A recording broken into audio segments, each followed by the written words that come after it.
Chapter 162. Bai Shanshui smiled coldly, just like how Liang Lian was also Realm 7, but she did not think much of him.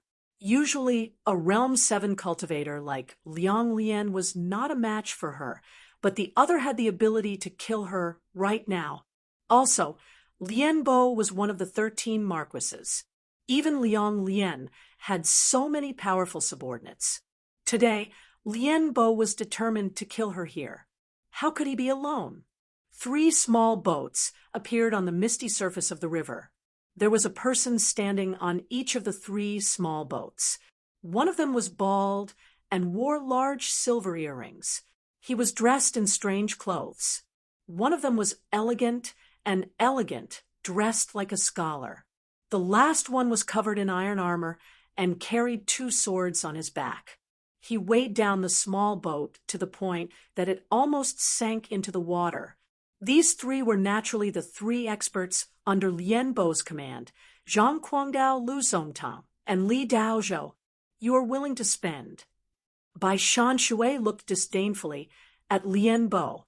In the next moment, her face became expressionless.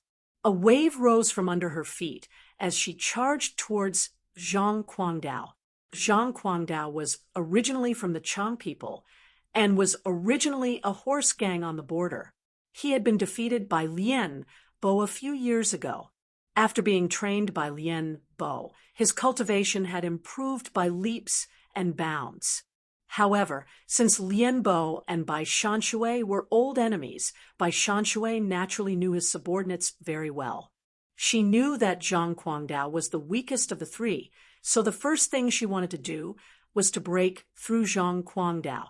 At this time, Lian Bo was of great status in the Qin dynasty. He had spent a great deal of effort to sneak back to Changling.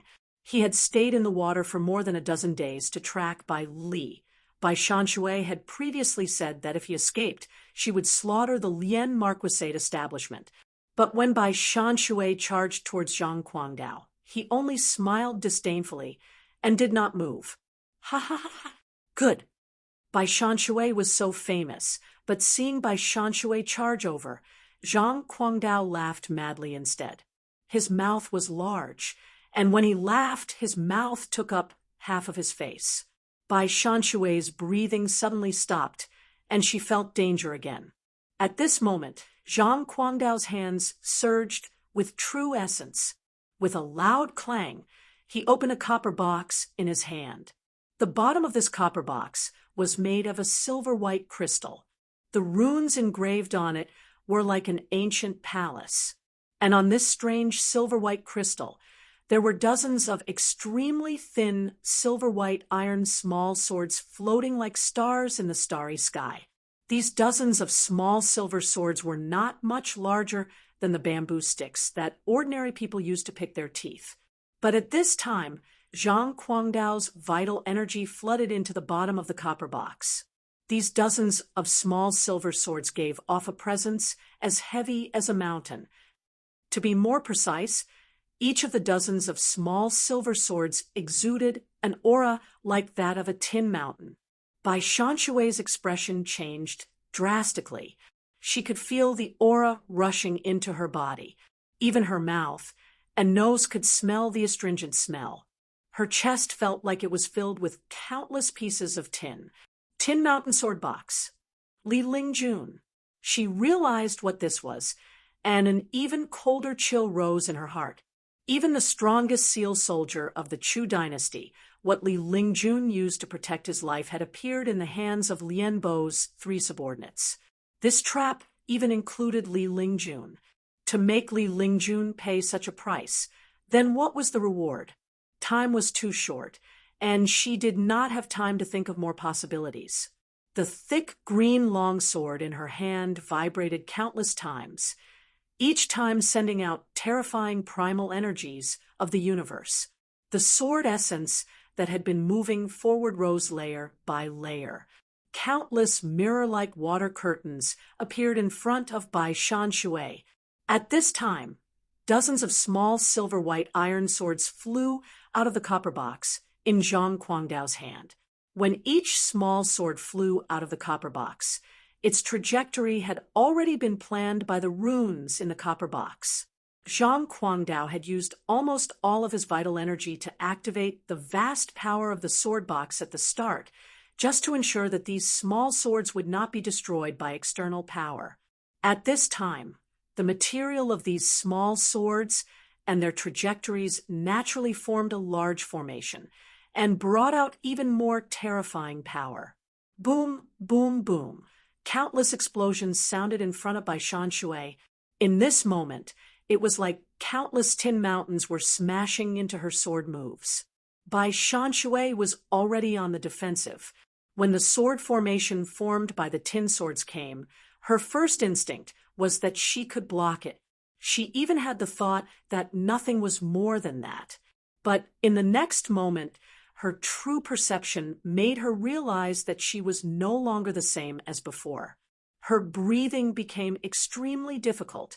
Her chest had been stuffed with many pieces of tin, but now these pieces of tin seemed to have many edges and gave off powder. She felt a strong sense of disgust. She tasted sweetness in her throat, and then vomited blood uncontrollably. Disdain rose in Lian Bo's eyes. How could Bai Shui compare to someone who could set up such a situation? She had been the weakest person on the river, but with the tin mountain sword box in hand, her attack was even stronger than his. How could Bai Shui withstand it? Poof, poof, poof. Bai Shui vomited a mouthful of blood. She took 3 steps back like she was standing on solid ground, and 3 enormous white lotus-like splashes exploded under her. Her hair, that had just been tied up, was disheveled again, and her breathing was slightly disorderly.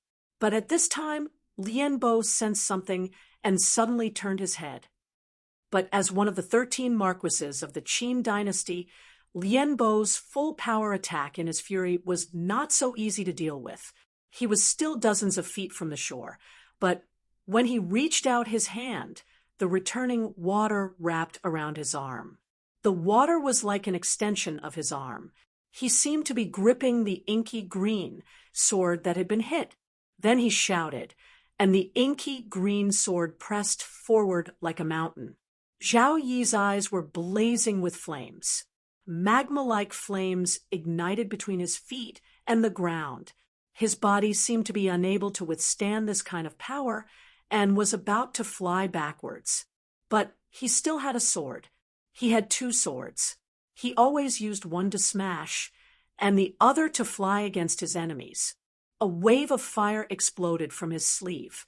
The small sword, so red it was almost black, accelerated and slashed at the water behind the inky green sword. There was a hiss. The water was cut off, and the inky green sword was sent flying backwards. Zhao Yi laughed madly. The 13 marquises of the Qin dynasty are just this.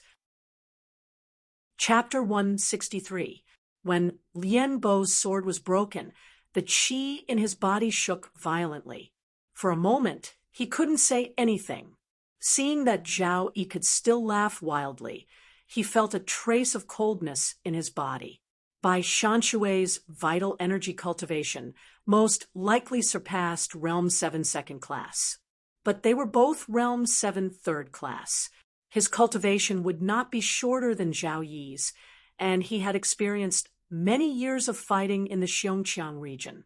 But now, he was not even a match for Zhao Yi. Did he really lack the spirit to conquer the mountains and rivers compared to these great rebels? In today's small situation, Zhang Guangdao with the Tin Mountain Sword Box had the weakest cultivation, but he was the most important person. Amidst Zhao Yi's wild laughter, his expression was dark. He channeled all of his remaining vital energy into the seal weapon in his hand. There was a loud boom. With his vital energy used up, he could not control the recoil of the Tin Mountain Sword Box. As he lost his footing, the little boat under him flipped over. His body fell into the water. At the same time, the dozens of small swords flew out again. These dozens of small swords led the vast primal energies of the universe through the air. They did not stab towards Zhao Yi, but towards Bai Shanshui, who was walking behind him. The sword formation formed by the dozens of small swords fell down like a prison and wanted to trap Bai Shanshui within. Sensing the movement of these small swords, Bai Shanshui had no intentions of attacking. His eyes were extremely cold and filled with madness. The Qin does not feel shame using the Chu sword. Zhao Yi laughed maniacally. As he laughed, his small sword, so red it was almost black, curved in the air and sliced towards these small swords. With an enormous boom, black and red true fire appeared above his head. It was like an enormous cauldron in the air that caught these small swords and started to refine them. Pew, pew, pew, pew. Dozens of sounds rang out. The vast energies gathered by these dozens of small swords were all burned into the air and scattered by the waves of fire. At this time, Li Daozhou attacked. Dressed in iron armor, Li Daozhou was the true commander of Lian Bo's army. In these years of commanding the border army, the two swords on his back had been stained with the blood of countless experts. But at this time, this famous Qin general did not draw his sword, but pushed his palms forward.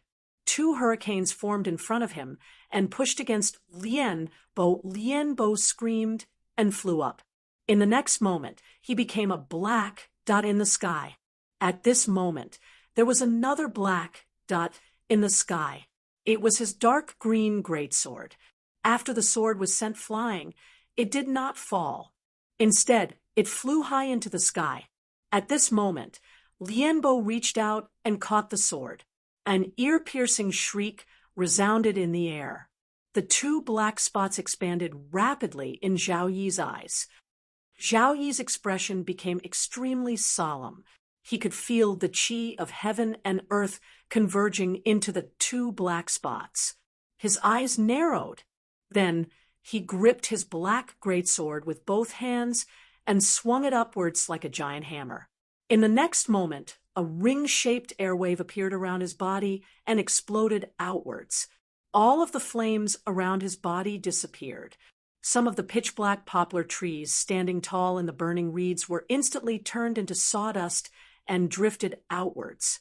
Countless chunks of soil were sent flying in all directions by the terrifying shockwave. There was a huge pit on the shore. Through the dust, two figures gradually appeared at the bottom of the pit. Zhao Yi still gripped the black greatsword with both hands. The black greatsword was slightly bent.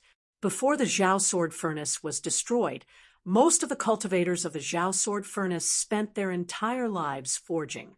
The sword nucleus of the Zhao sword furnace was recognized as the best in the world. Zhao Yi was the first disciple of the Zhao sword furnace. His sword nucleus was not something ordinary people could imagine. But now his sword was bent. It could be seen what kind of power just now's attack contained. Lian Bo still held the sword in his right hand, but his entire arm was strangely twisted and hanging down. Blood seeped out of his mouth, and his face was exceptionally pale. Clearly, in this attack, the bones in his right arm had been broken in many places. The world knows Zhao Si is strong, but I had not expected you to be so strong. Lian Bo held the sword with his left hand. He looked at where Bai Shanshui's figure had disappeared. Blood stopped flowing from his mouth, but as he spoke, the energy in his chest hissed. He looked hatefully at Zhao Yi and laughed harshly. Does the Zhao sword furnace feel it is worth it to use your life to exchange for Bai Shanshui's? Zhao Yi also sensed something at this time and slowly turned around. On the distant shore, a figure was walking over. That figure was extremely thin and tall, like a turret in Chongling. I was wondering who it was. I think it is only that traitor Shen Xian, and only a Realm 7 like him, who hides in the sewers and eats corpses like a rat, would not attract too much attention and come here. Zhao Yi knew who the newcomer was. He also understood that Lian Bo was just trying to delay him. Under the combined efforts of these two people, he had no chance of victory. Yet his brow showed a feeling of growing stronger with each defeat, just like when Zhao Miao's life-bond sword had been destroyed. "My fate is in my own hands, not the heavens." He said these words. As he said this, the extremely thin and tall figure in the distance, as tall as a turret, released a terrifying sword intent. The dark presence on his body suddenly dissipated. Light came down and plated his body with layers of gold, like a demon or a saint. At the same time, there seemed to be an invisible bridge in the sky or a gap in space. Ordinary cultivators would move large amounts of primal energies of the universe from far away that were suitable for them. But at this time, he did the opposite. He sent the sword energies formed from his own energy through this invisible bridge. The light above Zhao Yi's head grew brighter, so bright that Zhao Yi's body turned white as though he was about to melt. Zhao Yi had previously said, "My fate is in my own hands, not the heavens." He naturally knew where the true threat came from. But at this time, he did not care about the swords of light falling from the sky, and seriously attacked Lian Bo. After traveling the world with Zhao Miao these years, he had comprehended the principle of retreat. But the people of the Zhao sword furnace, even if they retreated, they would advance in order to retreat. The slightly curved sword smashed down again, like a hammer. When a blacksmith struck, he had to smash everything with his hammer. The power of the hammer was the sublimation of the blacksmith's life. Many people couldn't imagine how a blacksmith could smash a hammer that far exceeded his own strength. This was the reason why many people couldn't imagine how a blacksmith could smash a hammer that far exceeded his own strength. A muffled sound. The deep hole continued to sink, Lian Bo's left arm, and even his body gave off the sound of bones cracking. Lian Bo roared. The hatred and obsession he had accumulated over the years allowed him to stand with incomparable strength. The ground beneath his feet split open, and two streams of water gushed out, supporting his body and his sword.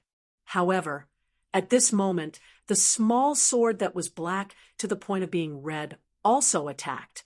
The black-red sword was like a small hammer used by an old master in a blacksmith's shop. It was only used to regulate the shape of the red iron that was being struck, but this hammer was the one that could determine the shape of the red iron. Lian Bo's inky green sword hit this small sword, but the inky green longsword in his hand vibrated. This shock wave spread to his body, shattering the primordial qi in his body. Lian Bo slumped to the ground. The powerful force pushed him backwards, and the curve of the bottom of the crater caused his body to slide backwards. When he left the crater, he was thrown upwards. Zhao Yi's figure did not stop and charged forward. He did not look at Lian Bo's figure because he had closed his eyes. The light coming down from the sky grew brighter.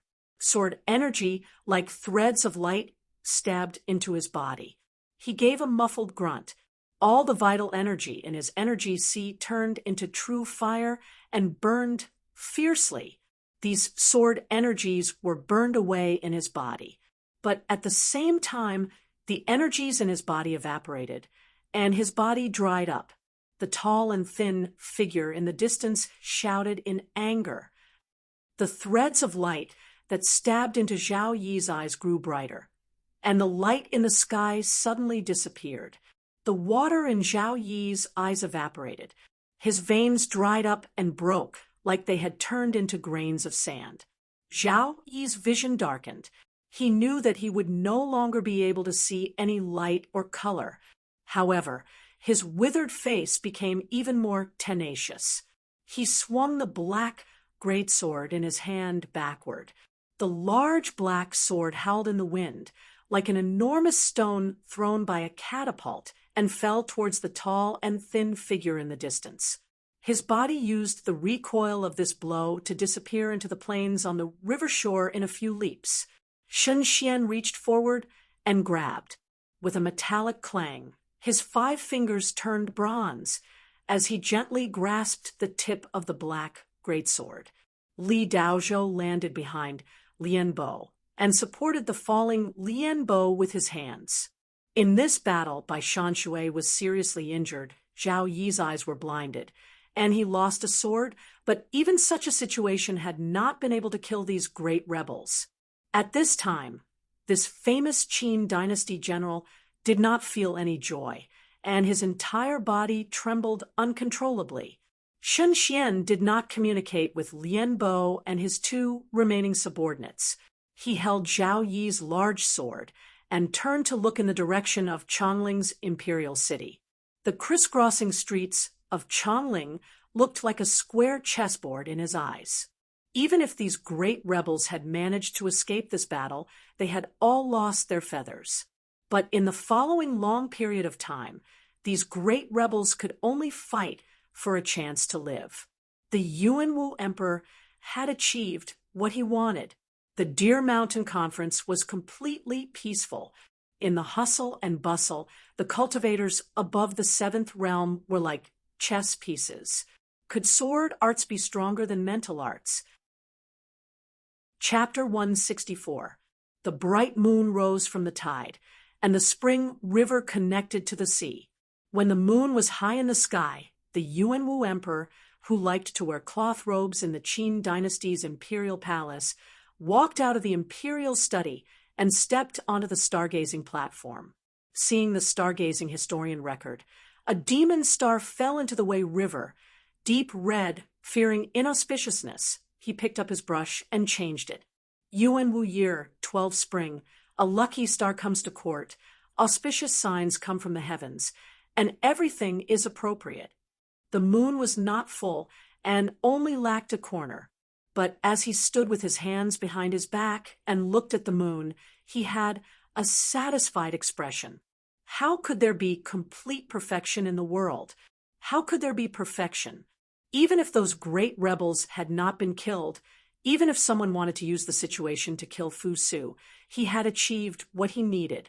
From the beginning to the end of the Deer Mountain Conference, Changling would be completely peaceful, and the Qin dynasty would advance steadily. As to those pawns, sometimes the pawns were only valuable if they were alive. The strongest emperor was not unparalleled in killing, but could play an unparalleled game. Different ideas meant different realms. What he cared about was not the moves of ordinary cultivators or the victories and losses, but the entire world. At the same time, a caravan that looked like a merchant caravan was traveling on the official road. In this caravan that was 2 days away from Changling, Li Lingjun, whose hair had been dyed black by medicine, was looking at the moon with a missing corner through the curtain. Li Lingjun's establishment in Changling looked no different than usual. Even his study was lit, but no one knew that he had officially stepped onto the path to return home. Fish Market, on the other hand, was bustling with activity. Many people swayed under the canopies like ghosts. The hunchbacked old man holding the black bamboo staff looked at the red-robed woman sitting in front of the zither with a calm expression. He pleaded, "Eldest miss, you must leave Changling. This is not just your idea. The uncles in court also have the same idea, right?" The red-robed woman looked at him and asked softly. The hunchbacked old man nodded and said, "The reason we are able to stay in Changling is because the Yuanwu Emperor knows that we stand aloof from worldly affairs and only ask for a place to stay. But since he has moved against us, this means he wants Fish Market to change. This time, it's just a reminder for the sake of those uncles in the imperial court." The red-robed woman nodded and sighed. She said softly, "Even so, I was born in Changling. Even if I die, I will stay in Changling to see things clearly. If Yi Sealing does not leave, how can I leave?" The hunchbacked old man's eyes darkened slightly, and he wanted to say something to persuade him. Yet the woman in red said softly, "Other people do not know, but we immediately checked Song Shinshu's body that day. It should be the 9-death silkworm. 4th Mr. Zhao's sword is broken, and Bai Shan is seriously injured. Even if the two of them can escape, the Yuanwu Emperor will be able to do as he wishes at the Deer Mountain Conference, and will not care about an orphan like me. The hunchbacked old man took a deep breath and finally stopped talking. Fang Xiumu was also looking at the moon. He was standing on the rock in the river where Zhao Si had stood and Yi Siling had sat. In the river water before his eyes, the moon that was missing a corner and not very complete was reflected. In his mind, there was also an incomplete moon. The river water slammed against the rock under his feet and created thousands of waves. While he had not fallen into this situation and had not been able to see the astounding battle that had occurred here with his own eyes, he could imagine the scene of the battle just from some of the minute traces and the minute changes in the primal energies of the universe. Meteors and fire fell from the sky. The river water was cut off. The sky one water shattered the cold pool. In the end, the scene that was fixed in his mind was Yi Siling walking tiredly to this place and sitting on the rock under his feet. Why could Bai Shan and Zhao Yi act so freely in fight? Why did Yi Siling dare to appear in front of these two people? Why did he stay in Chongling? He looked at the incomplete moon swaying in the river water and felt that compared to these people, he was missing something important. Previously, the holy will could not be disobeyed. His breakthrough had been lacking a bit of spring. At this time, sensing the presence left behind by these three wonderful women, he started to have an epiphany. Whether he could find the missing bit or not depended entirely on himself. What he lacked was not maturity, but restraint and boldness. Take off your clothes and go. Suddenly, a Buddhist hymn sounded in his mind. The worry in his brow immediately disappeared. An indescribable joyful smile appeared at the corners of his mouth. He took off all the clothes on his body and jumped into the river barefoot. In the black river water, he laughed as the water washed his body and moved further and further away from Chongling. This was the strongest sword essence he had formed so far. It cut off all his ties to Fangho Province, Chongling, the imperial palace, and this dynasty. On this night, some people stayed and some left. In the grand scheme of the most powerful Qin emperor in history on the star observation platform, the first accident finally occurred. Fang Xiumu did not become a powerful sword he took to the Deer Mountain Conference and chose to leave. Baiting Bai Shan into Fish Market, Zhao Si and Bai Shan fought. If Zhao Si wanted to take revenge for Zhao Zhan, Lian Bo, Shen Xian, and the others would have set up an ambush. Zhao Si and Bai Shan and even Zhao Yi would have died. Such a grand move. In the wine shop of Falling Parasol, Ding Ning was not looking at the moon, but at Zhongsun Qianshua's face that was even prettier than the full moon. Shun Yi was an important person in Guangzhou and naturally had many sources of information. Two-level tower had many ways of gathering information. Fish Market was not far from Falling Parasol, and Zhongsun Qianshua had sensed many presences. So this astounding situation gradually became clear in Ding Ning's mind. There is the presence of the tin mountain sword box. Zhongsun Qianshua did not need to think to know that her killing fan Jua had coincidentally ignited the fuse of this situation. She frowned slightly and said, "This is the seal soldierly Ling Jun used to settle down. It has almost realm 7-second class power. What benefits did the Yuanwu Emperor promise him for him to hand over this item?" Ding Ning sneered and said, "Of course, to allow him to return to Chu." Zhongsun Qianshua said, "Will the price be too great?" Ding Ning glanced at her and said, "There are many people in the Chu dynasty who do not want him to return. The price to ensure his safe return to Chu is not great." Zhongsun Qianshua frowned and said, "I am not saying that the price he gave is too great. I am saying that the Tin Mountain sword box, in exchange for returning to Chu, the price the Qin dynasty gave is too great."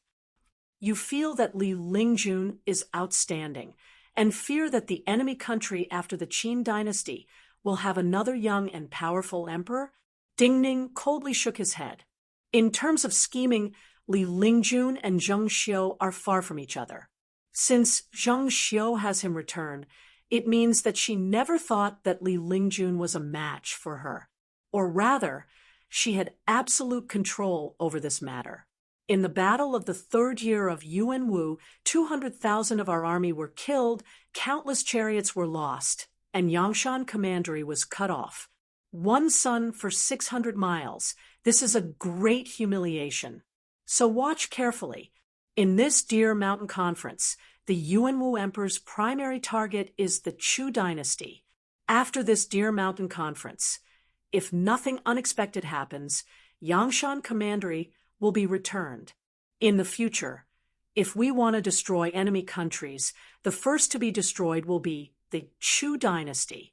After a pause, Ding Ning sneered and said, compared to killing by Shan Shui and Zhao Si, having Li Lingjun return to Chu is the most important matter in this situation. Li Lingjun is outstanding, but he has stayed in Chongling for too long. After staying in Chongling for too long, everyone knows too much about him. Zhang Sun Qianshue's expression grew more displeased. She did not like complicated matters, and she disliked people with complicated minds even more. Also, she had never liked Zheng Xiu. I remember that child's presence. A rare hint of coldness flowed through her eyes as she said slowly.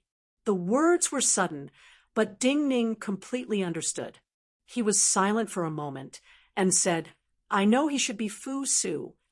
Who wants to kill him? She asked after a moment of silence. Someone wants to use this situation to kill Fu Su. People who can do something like this will not be ordinary nobility, but the two ministers, the nobility behind the other imperial princes, and even Zheng Xiu are possible. Ding Ning shook his head and looked at her. He said, the fights in the court are the most complicated, just like the fights between wives and concubines of rich families. Zhang Sun Qianshue frowned and said in a cold voice, Zheng Xiu is also possible. Why would she want to kill her son? Maybe it is just for show. Even if I do not attack with my full power, she will be prepared. Ding Ning said coldly, maybe it is another trap to make people feel that someone else is plotting this. This kind of palace fight was too complicated. Zhang Sun Qianshue finally lost interest in thinking. She closed her eyes and started to cultivate. Yet, she was like the moon missing a corner, unable to reach perfection. She could not calm her mind and look inside. She opened her eyes again and looked at Ding Ning. She asked, is he that person's son? Ding Ning looked at her eyes and shook his head with certainty. No, Zhang Sun Qianshue did not say anything else and closed her eyes. For some reason, the frost on her face was thicker than usual. Ding Ning also closed his eyes. At the same time, he thought inside, but maybe I can make the emperor feel that he is. Chapter 165. In the morning of falling parasol, the noodle shop owner looked dazedly at the many busy masons and carpenters. The government had clearly registered the losses yesterday and paid some silver as compensation. But this morning, another group of people started to repair the destroyed houses near falling parasol. Just from the materials they used, the rebuilt houses would be much better than the original. Large amounts of wood and bricks took up most of the road, making it difficult for carriages to pass. A man dressed in cotton robes got off the carriage and slowly walked around the junk towards the wine shop and the small courtyard where Shui Wangsu was.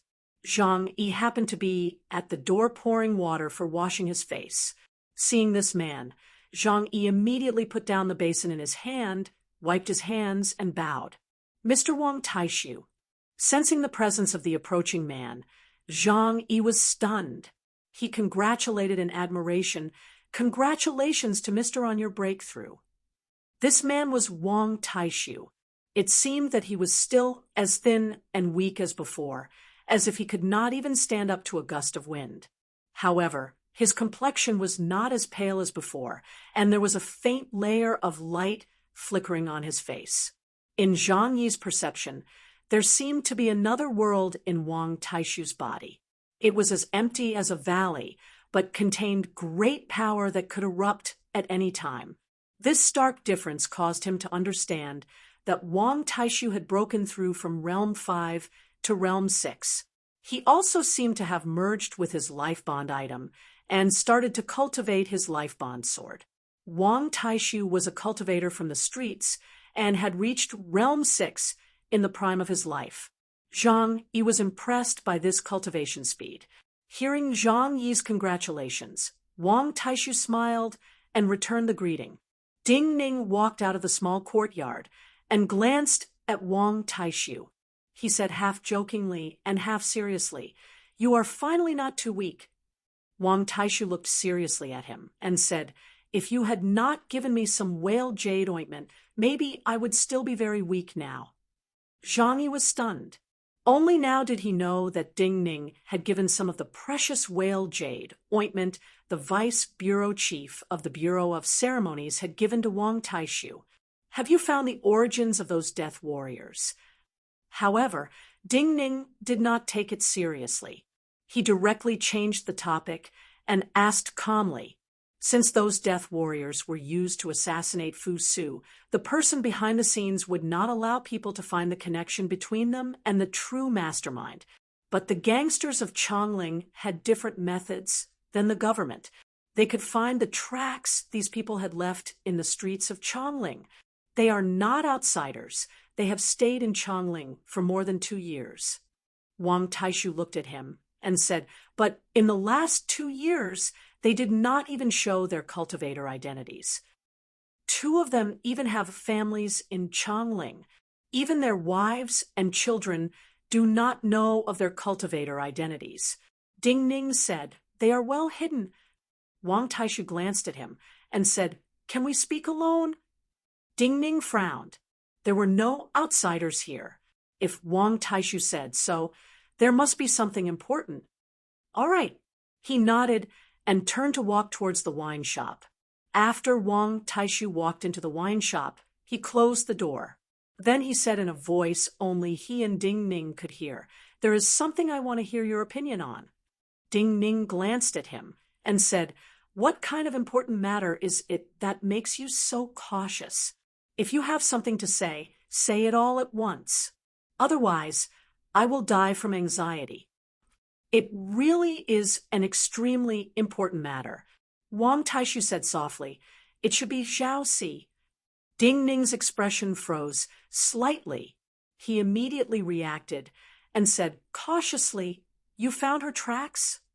Wang Taishu nodded slowly and said softly, "After the battle outside Fish Market, she did not flee towards the mountains and wilderness outside Chongling. She returned to Chongling and booked a room at Spring Wind Restaurant. Spring Wind Restaurant happens to be one of our businesses. The female owner of the restaurant does not have any strong points, but she used to be a palace attendant in the palace. Men, women, and even eunuchs can be seen at a glance from their different auras and actions. That person was clearly a woman, but she had rented an entire room. It was very strange, so I naturally went to take a look. However, even I could only confirm that she was a cultivator. I couldn't even sense her cultivation level. I had just reached the natal realm, so I could vaguely sense that her natal chi was unstable. Adding on the rumors, I think it is most likely Zhao Si." Ding Ning took a deep breath. Many people in Chongling knew that after the battle on the Wei River by Shanshui, Zhao Si and Zhao Yi had fled with serious injuries. Zhao Yi had lost a sword, and Zhao Si's life bond sword had been destroyed. She would be hunted down by powerful cultivators of the Qin dynasty, and her fate was unknown. But who would have thought that after suffering such serious injuries, Zhao Si would hide in Chongling? This is truly seeking life in death. The people of the Zhao Sword Furnace do not care about their lives. Ding Ning slowly exhaled the cold air in his lungs. He looked at Wang Taishu and said, Zhao Si cannot die. You cannot use her to exchange for some benefits. The Zhao Sword Furnace still has people. If something happens to her in your territory, no one in 2-level tower may survive. What I want is to do nothing and pretend I have not discovered her identity. Wang Taishu looked at Ding Ning and said softly. Ding Ning shook his head and said, This is an opportunity. Wang Taishu frowned and asked humbly, What do you mean? Bai Shanshui entered Fish Market, and Zhao Si appeared. Even we will feel that the people of the Zhao Sword Furnace are connected to Fish Market. The people who set up that trap may know more about certain things. Since Zhao Si has interactions with the gangsters of Fish Market, they will naturally feel that Zhao Si may have interactions with other gangsters. Ding Ning narrowed his eyes slightly and said slowly, If you did not help to conceal it, I fear that Zhao Si would have been quickly discovered. At that time, you will think you have no problems with her, but those important people may not think so. After a pause, Ding Ning looked up into Wang Taishu's eyes and said, As to Zhao Si, she should know that you are the most resourceful person in Chongling right now, so she may not have gone to Spring Wind Pavilion with the thought of hiding. Wang Taishu thought carefully for a long time and said with a grimace, This is a hot potato. It's a hot potato. Ding Ning looked at him and said calmly, But the hot potato can be eaten. Send Jing Maozong in front of her as an exchange. Wang Taishu stilled slightly. Jing Maozong? Ding Ning glanced at him and said, Great rebels cannot be planned for long, especially people like the Zhao Sword Furnace whose lives are hanging on the tip of the sword. You cannot have a long relationship with them. To them, taking in another disciple, especially one who was very suitable for their way of the sword, was something they would not refuse. As long as it was a disciple of the Zhao Sword Furnace, they would naturally be a great enemy in Great Qin's eyes. They would naturally be happy to create another great enemy for Great Qin. In order to settle down in Chongling, it does not depend on how useful you are to those important people, but how many strong swords you have. So protect Zhao Si from death, and have her raise a sword for you. Wang Taishu said, You are certain Jing Maozong is suitable? Ding Ning said seriously, I have fought with him before. I am certain he is suitable. As to talent, supposedly more than half of the disciples of the Zhao Sword Furnace are stubborn iron with poor talent. This is one of the reasons that the great Grandmaster of the Zhao Sword Furnace is revered by the world.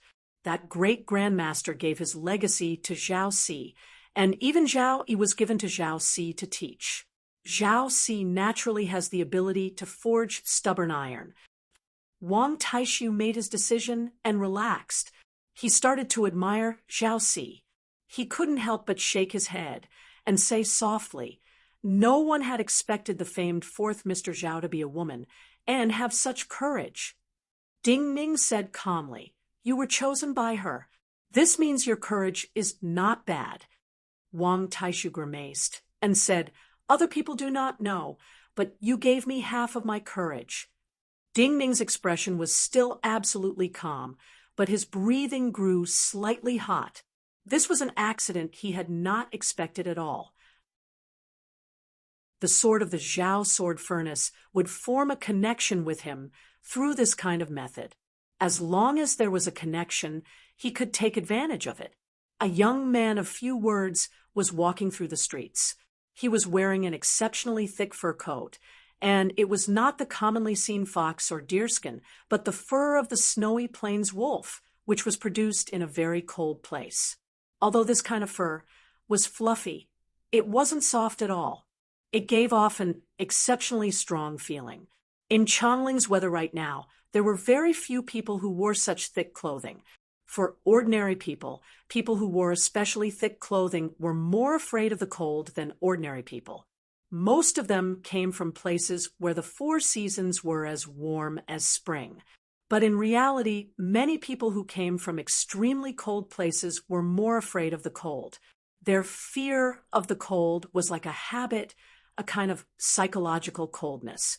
Because in the space they usually moved in, they were likely to encounter extremely harsh environments. So the constant threat of death forced them to be more careful and forced them to form the habit of being as warm as possible. This youth was like this. His gaze was dark and cold, adding on the thick fur on his body. He looked like a wolf walking on its hind legs. Li Shixing, are you going to deal with that youth from the falling parasol wine shop? Suddenly, a voice sounded from a nearby carriage. Chapter 166. The taciturn youth had already smelled something strange from this carriage, but when he suddenly heard this kind of sound, he was a bit unaccustomed, to the extent that his reaction was a bit slow. It had been many years since he had heard someone call his name like this. That voice was young and somewhat familiar. It could only be one of his childhood playmates who knew his intentions. However, he only had the worst memories of his childhood playmates. In his memories, these people could only be considered as enemies. It was only because they were too young that they were forced into a group. Who is it? Therefore, he only raised his head and asked in an extremely cold tone, "Back then, I fought with you once. You can't even recognize my voice." Meng Qihai, dressed in ordinary robes, and Li Shixing walked out of the carriage. Meng Qihai looked provocatively at Li Shixing and smiled. His appearance had changed greatly from when he was young. Li Shixing looked at Meng Qihai's expression and then heard the words. He finally remembered and sneered. "I was wondering who it was. So it is the boy of the Meng Marquisate establishment," Meng Qihai said with slight disdain. "What? You drank too much of Yueji's inferior wine, and your tone is even worse than before." Li Shixing was silent for a moment and said coldly, "Then according to your words, I suffered at your hands and was exiled to Yueji. So I had to change my personality and come back, facing your disdain. I had to flatter you with a smile?" Meng Qihai frowned. "It seems it is hard to change your personality. Li Shixing, back then, Duanmu Jingzong was a year younger than you. You were 6, he was 5. What did he know? Even if he pulled out 2 of your saplings, you could have just beaten him. But you broke 2 of his ribs. Do you not feel this is too cruel? In these years, everyone has grown up. Logically, you should understand some things better than before. Do you still feel that you were right in the past?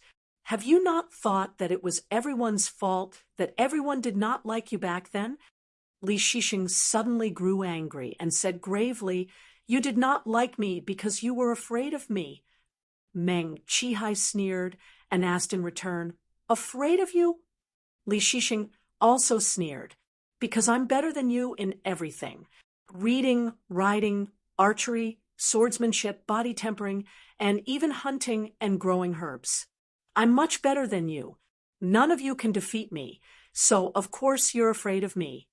Meng Qihai's expression became stern, but before he could speak, Li Shixing's expression recovered its coldness.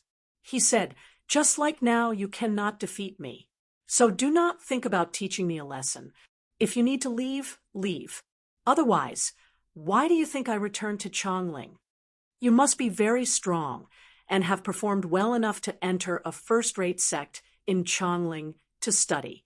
Otherwise, it would be a waste of a talented young cultivator." Fu Su pulled at Meng Qihai, who was about to explode, and said gently, "But everyone has their own strengths. Some are skilled in fighting, some are skilled in reading, calligraphy, and painting, some are skilled in understanding. Li Shixing, have you ever thought that your playmates in the past were not as good as you in every aspect because they did not understand, did not feel those things were important, and did not spend much effort on them?" Of course. Hearing Fu Su's words, Meng Qihai laughed coldly. "Children find it hard to support a small tree. Everyone wants to eat candied haws one moment and fly the next. Flying a kite. Who would want to compete with planting a tree? Who would feel that one needs to work hard and spend effort on these things? Li Shixing unconsciously frowned. He looked at Fu Su and started to feel this person was familiar. Sometimes when the time is wrong and the target is wrong, it is naturally wrong. Fu Su looked at Li Shixing and said gently, "While I did not have much contact with you when I was young, I thought of how you went to the desolate lands for so many years because of your childhood mistake. I felt that I was too harsh on you. Everyone felt apologetic and hoped that you could change your personality when you came back. Maybe you will find that everyone is happy to be friends with you." So it is Prince Fu Su. Li Shixing finally sensed who this person was. His expression grew stern as he bowed. Fu Su nodded in return and said with a smile, "If you do not refuse, I can call my childhood playmates for a gathering." Li Shixing was silent for a moment. He shook his head and said, "Many thanks for Prince Fu Su's good intentions. But you are right. Everyone has their strengths. Some people are suited to making friends, while others are not. I think I am a battle general suited to fighting on the battlefield, but I have never been able to make friends. It is easy to make enemies if I interact too much." Hearing the clear conflict in the other's words, Fu Su did not insist. He said gently, "You just came back and may not be used to many things. You can stay for a while longer. But this youth from Falling Parasol," he hesitated slightly, and said, "he helped me once, so I hope that you will not make trouble for him." Li Shixing bowed slightly again and said, "Since this is your intention, my father will listen. Before the Min Mountain Sword trials, I will not appear here, but according to my father's intentions, I will attend the Min Mountain Sword trials. If we happen to encounter each other during the Min Mountain Sword trials, I will not be merciful." Fu Su smiled gratefully and said, "If we happen to encounter each other, they will all be future pillars of our dynasty. If we can be merciful, we will be merciful." Li Shixing made a sound of acknowledgement and did not say more. He bid farewell and left. Meng Qihai frowned as he looked at Li Shixing's back. He said, "It seems he has gotten worse." Fu Su said calmly, "All outstanding people have strange tempers." Meng Qihai said with slight disdain, "Because the stranger a person is, the easier it is for them to walk the same path to the end." Fu Su thought and said, "You can say that. The stranger a person is, the harder it is for them to be influenced by others, and the more they will persist in their own thoughts. Everyone has their own uses. His father also has a similar temper. Although most people don't like him, when it comes to marching and fighting, there are really not many people who can match him. Yes, in any case, they do not care if other people like them." Meng Qihai glanced at Fu Su and said, "Let's not talk about him. Have you thought of a way to become friends with that wine shop youth?" It was simple for Fu Su to help Ding Ning block Li Shixing, but he did not know how to disguise his identity and get close to Ding Ning. The reason he was lonely in the imperial palace was because he had no friends. In his world, friends were a very strange thing. He had no experience with them at all. Since his family sells wine, then let's go drink a few more times. We should be able to become friends, right? Later, I will go in alone. You have seen him. He should have an impression of you." After a while, Fu Su finally thought of a method he thought was feasible. "You really do not have many similarities with him." In the wine shop, sensing the approach of the two youths, Zhang Sun Qianxue looked at Ding Ning, who had returned to the wine shop, and said coldly, "Even if he has the ability to strategize and win battles from 1,000 miles away, he will not use his friends." "So he died at the hands of his friends," Ding Ning said quietly, "so one cannot be too pedantic." Zhang Sun Qianxue could not help but be angry because she felt this was not that person's fault. If he wasn't too pedantic, if he wasn't a man of his word, if he wasn't a man of his word, if he wasn't so trusting, if he had changed earlier, perhaps he would have been able to see through people earlier. He wouldn't have made so many mistakes, and he would definitely have chosen to be with you long ago. So I do not blame him. I just hope that you do not blame him too much. Yet Ding Ning's next words caused her to become silent. What is the use in blaming him or not? Zhang Sun Qianxue said coldly after a dozen breaths. At this time, footsteps sounded, and Fu Su's figure appeared in their sight. Ding Ning glanced at Fu Su like he was an ordinary wine customer, but he used a voice that only he and Zhang Sun Qianxue could hear to ask softly, "Do you think they look alike?" Zhang Sun Qianxue also glanced at Fu Su and said coldly, "I can only see that horse features." Ding Ning took a deep breath and said slowly in a low voice, "You should remember that person's face clearly. If Fu Su comes often, you should be able to make him look more like that person." Zhang Sun Qianxue turned around and said, "Is it useful?" "Useful," Ding Ning said seriously and confidently. "You will not notice minute changes if you look at the same person every day. But after many days, the person in other people's eyes will be different." Zhang Sun Qianxue said, "I am not talking about this. I am saying that the Yuanwu Emperor will not believe that whore because of this." "Good preparation," Ding Ning said. "Sometimes a complete change just needs an opportunity." Zhang Sun Qianxue said with disdain, "So vicious." Ding Ning said, "I know you hate doing things like this, but you must help me because you see things simply. You only need to consider cultivation. For you, as long as your cultivation surpasses the Yuanwu Emperor, you can kill him. But you should know that the Yuanwu Emperor is not an ordinary cultivator. In your mind, you only need to fight him, but I need to fight an entire dynasty." Zhang Sun Qianxue did not say anything else and walked into the backyard. In her and Ding Ning's world, this meant tacit agreement. "You want to buy wine?" Ding Ning looked up at Fu Su, who was slightly restrained as he walked into the wine shop, and asked slowly, "My physical book of Ice and Fire Destruction God is about to appear on the market. Those interested can join the group 30982178 and immediately learn of the latest information and activities of the physical book." Chapter 167. Fu Su's eyes lit up. He nodded and said, "I heard that the wine here and Little Boss are very famous, so I came to try."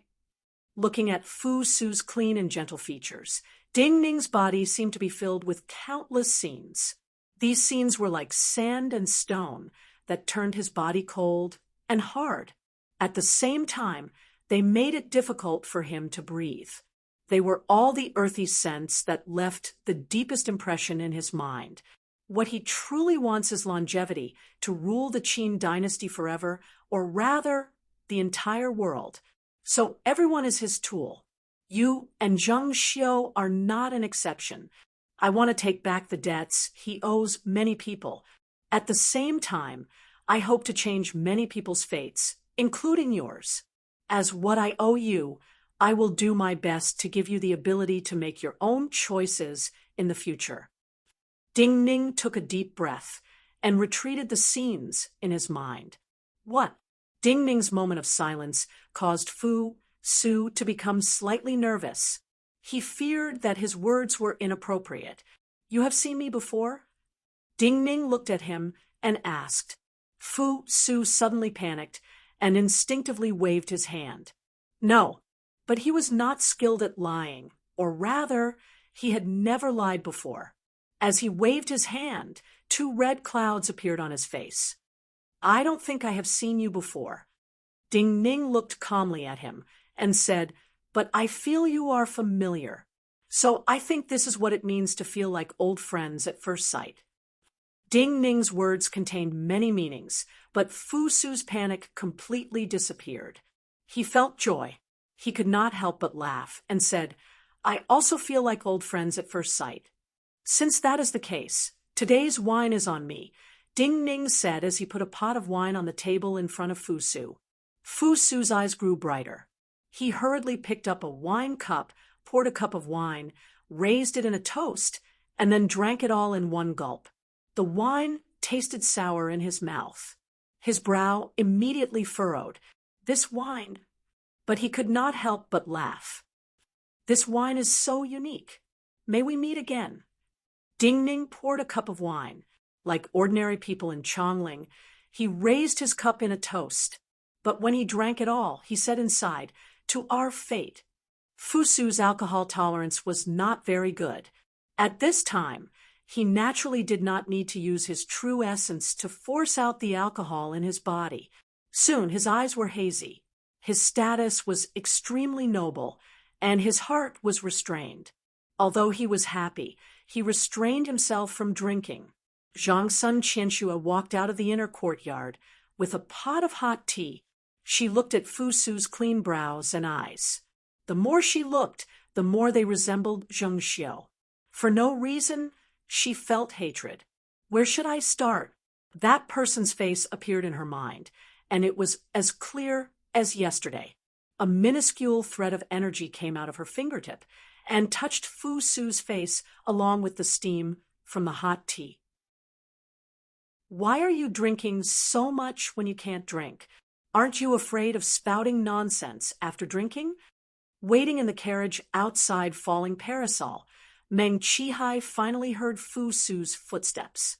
He saw Fu Su's face lift the curtain and couldn't help but complain. He did not see anything unusual. While Meng Qihai was complaining about Fu Su in the study deep in the Qin dynasty's imperial palace that had multiple spirit lotuses that had already formed seed heads, the empress fingers were entwined with multiple threads of pure light.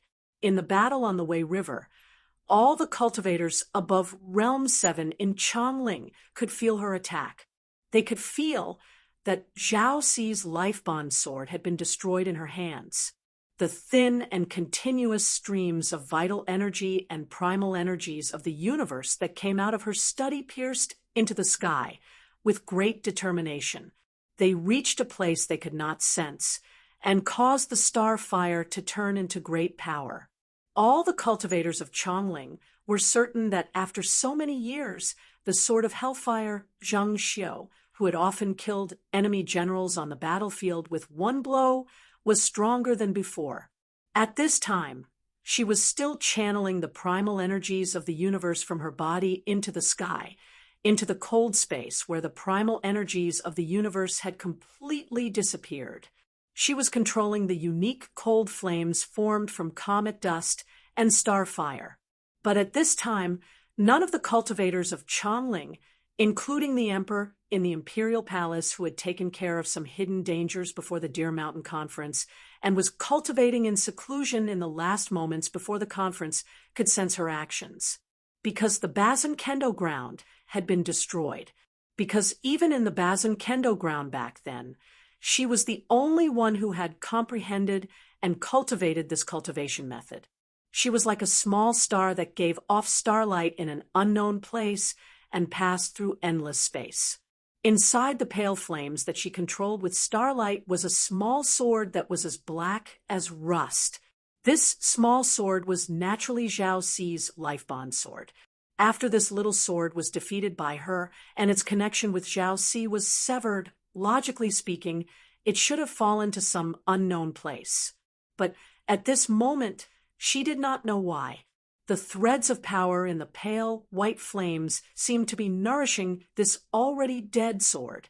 Someone passed by the stone path filled with terracotta soldiers outside her study and walked towards her study. Her flawless features did not change. The threads of light around her hand slowly turned into dozens of dots of light and disappeared. A yellow-robed cultivator of her family appeared at the door of her study and handed a secret letter to the palace attendant at the door. Opening the secret letter the palace maid handed over, her face showed some satisfaction. To be able to make demon consort Zhao change her mind, he does have some talent. Arrange for him to go to the Yen. There should be room for him to show off. The yellow-robed cultivator did not dare to look up and bowed slightly. Hearing her words, the yellow-robed cultivator respectfully acknowledged, and then asked, "The family wants to know your opinion of Feng Shumu." "Not useful. Of course he will be killed." She shook her head and said, "The Holy One will naturally choose a replacement. Tell the family not to think of making a fuss about this matter." The Empress' features were flawless, but her eyes were as cold as the Wei River. In the water of the Wei River, a white figure moved like a water immortal through the flickering light and passing shadows. She did not need to come out of the water to breathe and could move at such an astounding speed underwater. She was naturally by Shan Shui. The water was the safest place for her to escape. After using Zhao Yi's power to escape the pursuit of Lian Bo and the others, she returned to the Wei River. But she knew the danger had not passed, so she could not relax. At this time, she finally saw the clear water line in front of her. Behind the bright water was a deep color and astoundingly vast world. She knew she had heard of the Wei River and was in the deep sea. Here, she was like a serpent coming out of the sea. No one could kill her. Her heart relaxed slightly, and the strange blush on her face completely disappeared. A mouthful of blood spurted out from her mouth. The iron-filled frustration in her chest finally lessened slightly, but her expression suddenly changed. A wave of coldness caused her body to unconsciously tremble. The medicinal power of the Dan pill that had helped her suppress her injuries was too strong. She had forcefully channeled her vital energy for too long this time. Right now, her entire energy sea was slightly unstable. The vital energy that she could circulate had actually fallen back to Realm 6. Her figure continued to move forward with the flow of the water, gradually sinking into the deep shadows. Her usually proud and aloof face rippled with a trace of indescribable bitterness. Bai Shanshui was not the only person who had lost in this battle. In reality, all the rebels of the Qin dynasty had not won many battles against the Qin dynasty in these years. So there were fewer and fewer people like her and Zhao Si. Zhao Sijing sat in a room filled with the smell of cosmetics. She watched as Jing Mazong pushed open the half-closed door and entered the room. Her eyes were still filled with the intent to pierce the heavens and kill the earth. "It seems I gambled right this time," she said self-mockingly. Then she looked coolly at Jing Mazong and asked, "Wang Taishu did not come, and had you come? What is the meaning of this?" Jing Mazong bowed deeply and said, "He wants me to learn the sword from Mr. This is his condition." Zhao Si looked sympathetically at him and said, "To learn the sword, you must first become a sword of the Zhao sword furnace." Jing Mazong said, "Mr. Taishu has already told me, and I am not of the Qin." Zhao Si sneered. "It seems I did not underestimate his boldness. But why do you think you qualify to become a sword of the Zhao sword furnace?" Jing Mazong did not know how to answer. For him, the Zhao sword furnace was too high, so high that he could not look up to it. Zhao Si's eyes darkened. A light without any presence flowed out of her and cut towards Jing Mazong's right wrist. Jing Mazong's body shook, but he did not dodge. This light cut open the veins in his wrist. Blood slowly flowed out. The drops of blood fell to the ground with clear sounds. Zhao Si looked at him and said coolly, "If you dare to bleed to the end, I will have you become a sword of the Zhao sword furnace." Jing Mazong looked up at her and allowed the blood to flow from his hand. Zhao Si did not move as though she wanted to watch him die. Even when Jing Mazong finally could not hold on and fell to the ground and started to fall unconscious, she did not move. There was almost no blood flowing out of his wrist. When his life force started to disappear, Zhao Si took a deep breath and reached out. Dozens of drops of blood suddenly came out of her fingertips. Then they elongated in the air, turning into dozens of thin needles that entered Jing Mazong's meridians. Jing Mazong's organs felt the hope of life. Then they were stimulated by a burning sensation and moved even more vigorously. Zhao Si smiled coldly and said to herself, I had not thought that there would be a person among the commoners who could inherit the sword essence of the Zhao sword furnace.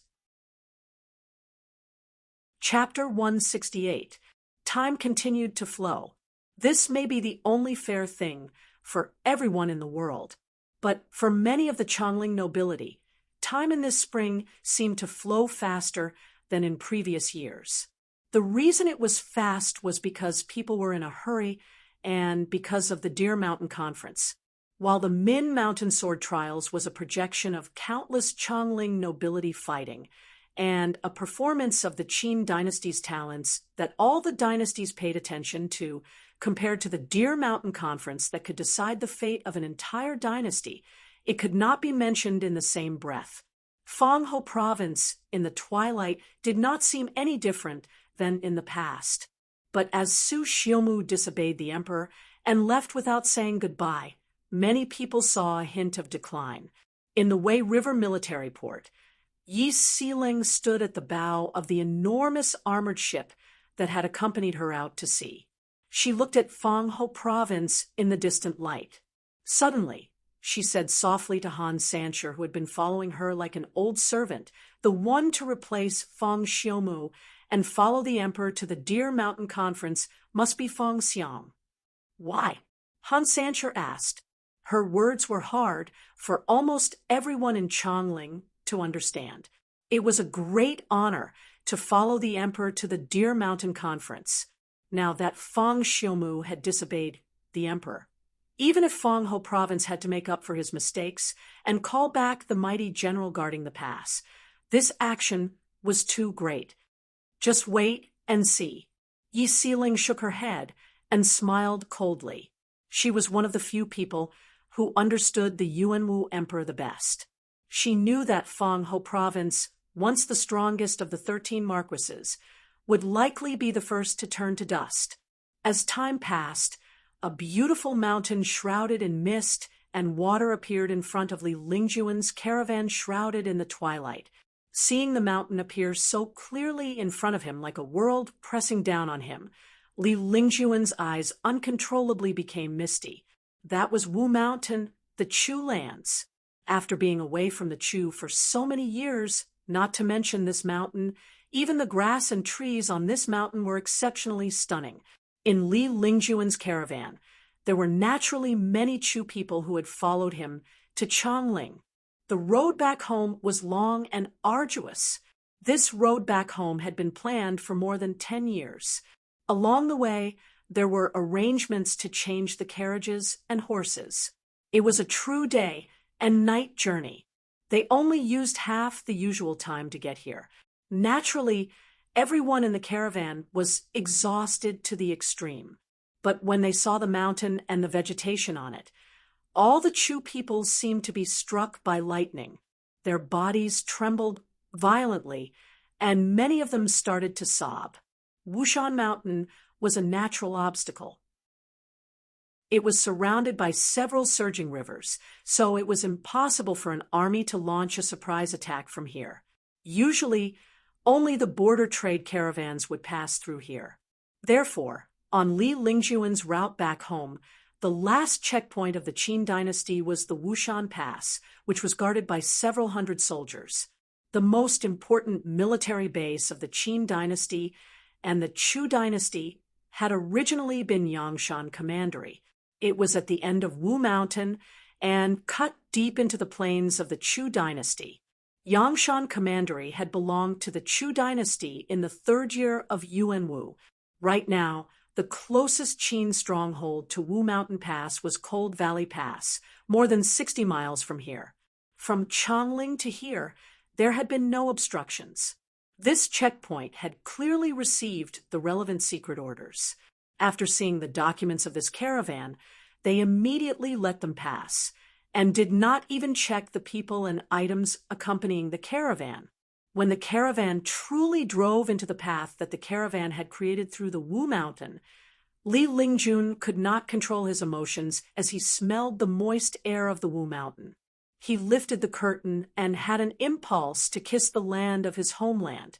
However, the moment he lifted the curtains, a gray-robed old man sitting in the first carriage of the caravan suddenly opened his eyes. The clouds above the caravan suddenly began to spin, as if a true dragon was about to emerge from within. Li Lingjun and many people in the caravan froze slightly, even as the clouds above the caravan changed color. The patch of clouds ahead remained motionless like a rock in the water. That part of the world seemed to have become a world that belonged to someone. A middle-aged man, with his hair coiled up with an exquisite white jade hairpin and dressed in indigo robes with gold patterns, appeared in everyone's sight. The moment he appeared in everyone's sight, all the dust in the forest seemed to be blown away by a kind of presence and became unusually clean. Sensing the untainted presence this person gave off, Li Lingjun's breathing paused slightly. He got off the carriage without any hesitation and bowed slightly to this person. He said, "Greetings to General Fan Wugo." Hearing Li Lingjun's words, all the cultivators in the caravan changed expression. They knew that if this person had come to kill Li Lingjun, then even the elder in the first carriage might not be able to stop him. Fan Wugo was the master of unsullied palace of the Chu dynasty and one of the strongest generals of the Chu dynasty. His fame and status in the world was likely close to the masters of Min Mountain Sword Sect and Lingshu Sword Gate of the Qin dynasty. Yet, he had appeared here today. "Do not be nervous. I am just following orders to take you to see someone." Peerless experts naturally had the demeanor of peerless experts. Fan Wugo nodded in return and spoke coolly.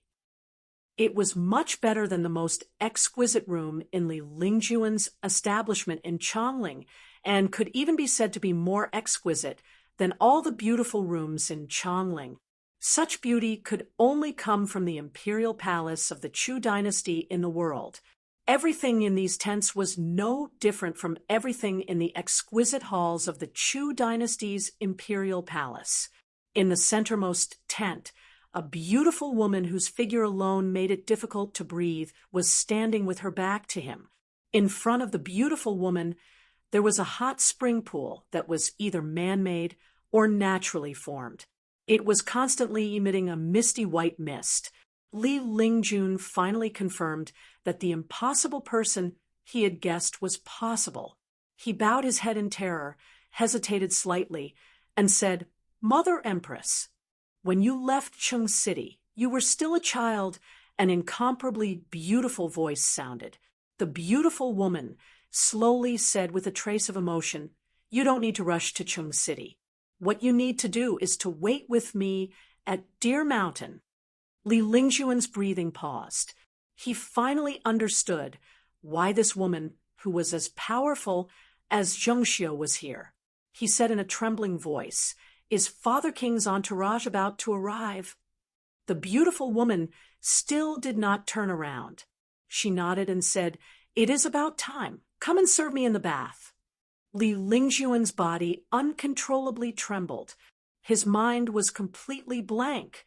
In the next breath, he started to understand what had happened. He finally understood what method Su Qin had used to let him return to the Chu so smoothly.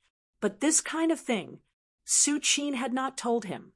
His mouth became dry like he had swallowed sand and stone. The beautiful woman was waiting for him. Her soft back slowly hardened because of his hesitation. Li Lingjun was filled with indescribable emotions, but he knew what he should do now. "As you command." His mind was filled with great murderous intent towards Su Qin, but his expression was as gentle as usual. He slowly walked forward, and his hands landed on the beautiful woman's shoulders. Wu Mountain was slowly shrouded in the night, and the mist grew thicker. In the hot spring pool, in the tent, the sound of water seemed to be murmuring. Chapter 169.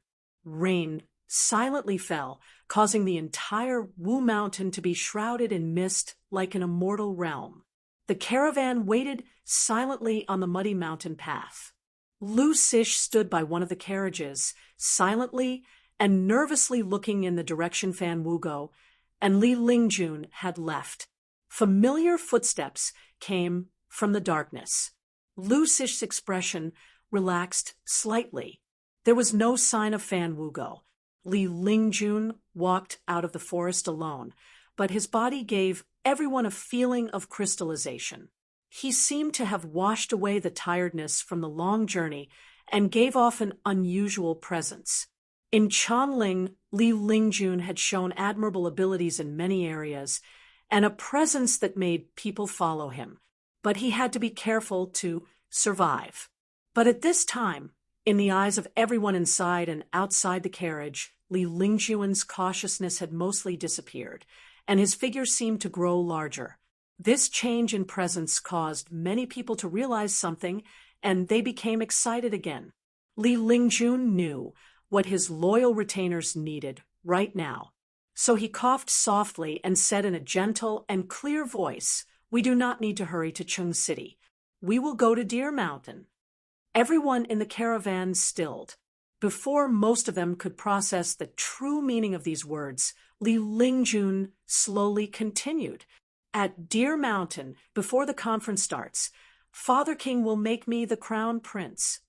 It was not yet spring thunder in the Wu Mountain area, but Li Lingjun's words were like thunder in the ears of everyone in the caravan. Deer Mountain was the border of multiple dynasties, making the crown prince at Deer Mountain, and Li Lingjun had not officially returned to the Chu capital. The position of crown prince of the Chu dynasty had been empty for decades. From any perspective, this matter was illogical. Yet everyone in the caravan knew Li Lingjun's style of speech and conduct. They noticed that Li Lingjun did not even add the words, "if there are no accidents." He didn't even say these words, which meant that the matter of conferring the title of crown prince was a foregone conclusion. There would be absolutely no accidents.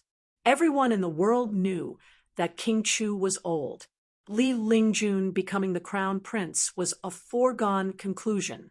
That meant that in the near future, he would be the supreme master of the Chu dynasty. If the master they followed became the emperor of a dynasty, how glorious would the people who followed him be? This was truly the beginning of the end of bitterness. For a moment, most of the people in the convoy knelt on the ground in excitement. Only Li Lingjun was not completely overjoyed. He walked to Lu Sish's side and said in an icy tone, "Kill Su Qin, no matter the price. Do not let him leave Chu alive." Lu Sish immediately frowned deeply. At this time, he did not know why he had to kill Su Qin, but he could sense Li Lingjun's great viciousness and hatred. After dinner time, Falling Parasol quickly became quiet and serene. There were not many customers left in the wine shop. Ding Ning cleaned up the table and prepared to close the shop. Fu Su walked into the wine shop at this time. Looking at the busy Ding Ning, he took a cloth and started to help wipe the table. "Since business is good, why don't you hire 2 people? This way, you can have more time to cultivate," Fu Su said with a gentle smile as he looked at Ding Ning, who did not refuse his help. Ding Ning glanced at him and said calmly, "In the view of many people, the most important thing in cultivation is time. They seem to say that if they are born with a lifespan of several hundred years, they will definitely be able to reach Realm 7 or even Realm 8. But in my view, it is because they do not understand cultivation. If they just want to waste time until they have a breakthrough, then they will not be able to have a breakthrough. Many cultivators like this will be white-haired at Realm 5 or 6 at that time. They will feel that the heavens are unfair and cannot let them live for another 500 years. Fu Su frowned slightly. Inexplicably, he felt that Ding Ning's words contained many useful truths. Then what do you feel is the most important thing in cultivation? He thought and asked humbly and seriously. Ding Ning looked at him and said, naturally, it is the state of mind. When the state of mind is happy, you will feel that everything you do is correct and meaningful. You will not suspect that what you are doing now is useless and a waste of time. Without any hesitation, you will naturally advance bravely. After a pause, he looked at Fu Su, who was deep in thought, and said, in reality, even if one is crossing a river at night, there are countless paths. But those that cannot cross often suspect they are wrong and stop halfway, or turn back and choose another path to set off. On the other hand, some cultivators who have taken a wrong path but still feel that they are correct and continue to move forward will go further. Fu Su thought carefully about these words and found that they were the same as what his teacher had said. He couldn't help but feel respect and said, no wonder the outside says that your comprehension is comparable to those monsters of Min Mountain Sword Sect and Lingshu Sword Gate. Why have you come so late? After cleaning up, Ding Ning brought over a basin of clear water for Fu Su and himself to wash their hands. He said, did you come especially to flatter me?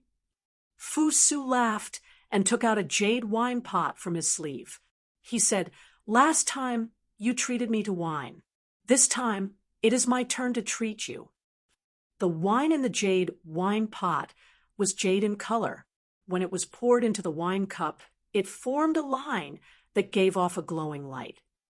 As soon as the cup entered his stomach, he felt every drop of wine explode, like the fish roe that the nobles in the court liked to eat, giving off a slightly fishy smell. This smell went deep into his organs, but it was like flowers blooming. It made some of the places in his body that had dried up because of too much yang qi seem to be covered in a layer of water. He took a deep breath and looked at Fu Su. He said, this wine is slightly special. Fu Su smiled and said, this is good wine, and it is not sold outside. We have stored it at home for a long time.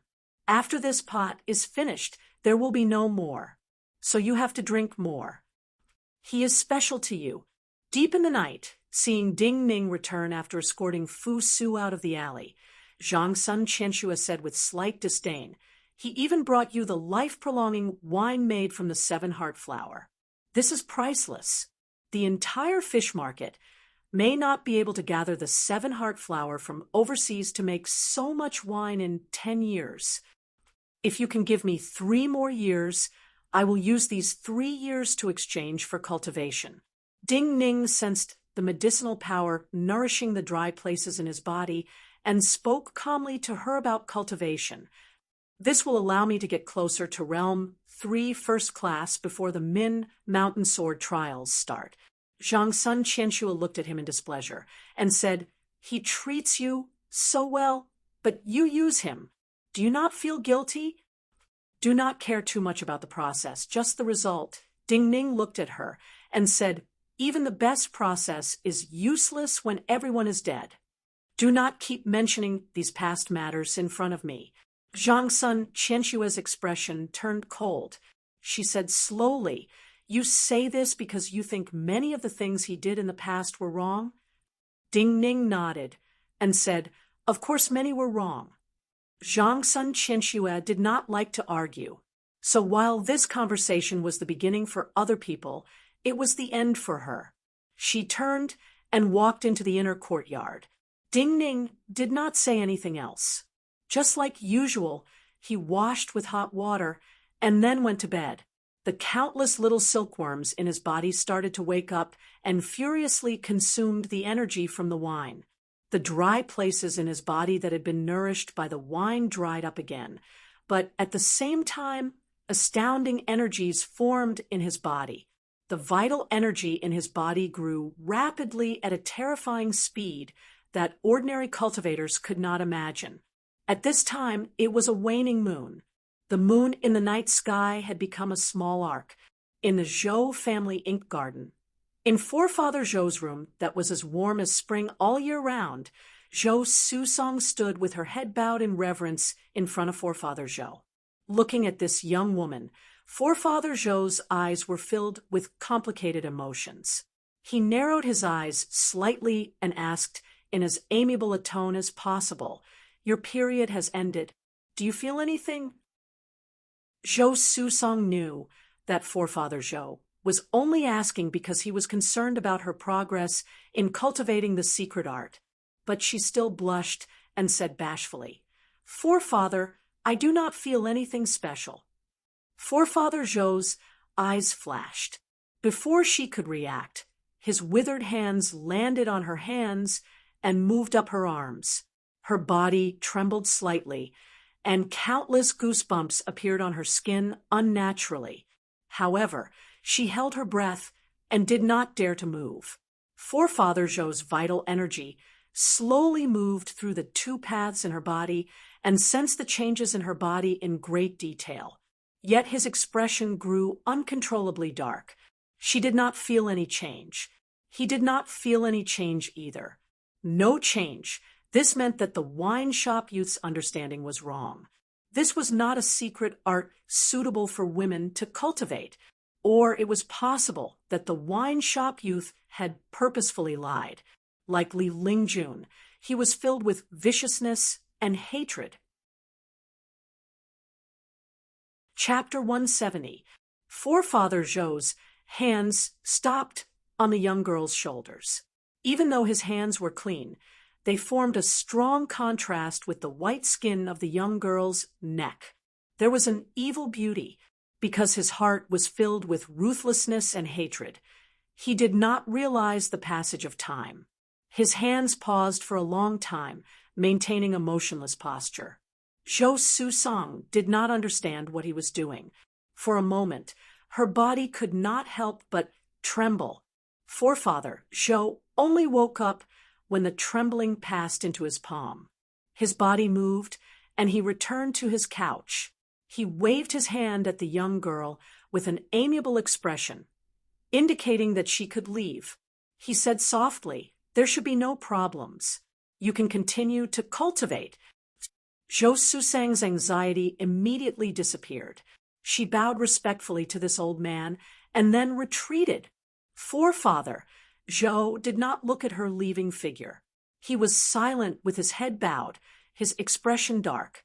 Time was extremely pressing for an old person like him, but for a powerful cultivator who was stuck at a certain juncture and could not continue to cultivate due to his body, if he continued to cultivate, his entire energy sea would freeze. When he was used to spending large amounts of time cultivating each day, now that this large amount of time had become idle, this time would seem extremely long. Each breath was difficult to endure. In this kind of torment, a person who possessed great power but could not advance and could only feel themselves aging and dying could not have a happy mood. The only fortunate thing was that he had more time to think than ordinary cultivators. From the start, he did not have thoughts of letting Ding Ning live for long. The painting remnant scroll of the Zhou family could not be passed to outsiders. Otherwise, the declining Zhou family's last foundation would disappear. According to his cultivation experience, before the Min Mountain Sword trials started, Ding Ning's energy sea should have started to freeze. At that time, he would not need to act. His opponents in the Min Mountain Sword trials would make Ding Ning disappear from this world. Right now, Ding Ning's comprehension of the painting remnant scroll was of no help to him. He first had to confirm that this wine shop youth had not lied to him. Then he did not want this wine shop youth to die meaninglessly. To him, it was meaningless. That is a true grand event, one that may never happen in the future. We can't miss such a grand occasion. With a dark expression, Forefather Zhou crossed his fingers and slowly murmured to himself. The event he spoke of was naturally the Deer Mountain Conference. The Deer Mountain Conference that the four great dynasties had agreed on 9 years ago was a battle of wits and courage between the dynasties and the revelation of their deepest strength. Not only would the emperors of the various dynasties come to Deer Mountain, but the most outstanding figures of the various dynasties would also gather at Deer Mountain. Now that the Yuanwu Emperor had reached Realm 8, every cultivator in the world naturally wanted to know and see for themselves what kind of shocking storm he would bring. Even though all of Deer Mountain would be sealed off by the armies and cultivators of the various dynasties, if one could get to the mountains around Deer Mountain, they would be able to see the changes in energies at the peak of Deer Mountain. For cultivators like Forefather Zhou, being able to sense some of the changes in the energies of cultivators of higher levels when they moved or released primal energies of the universe at a close distance might be a great opportunity. For Forefather Zhou, the words Deer Mountain Conference made him think of many more things.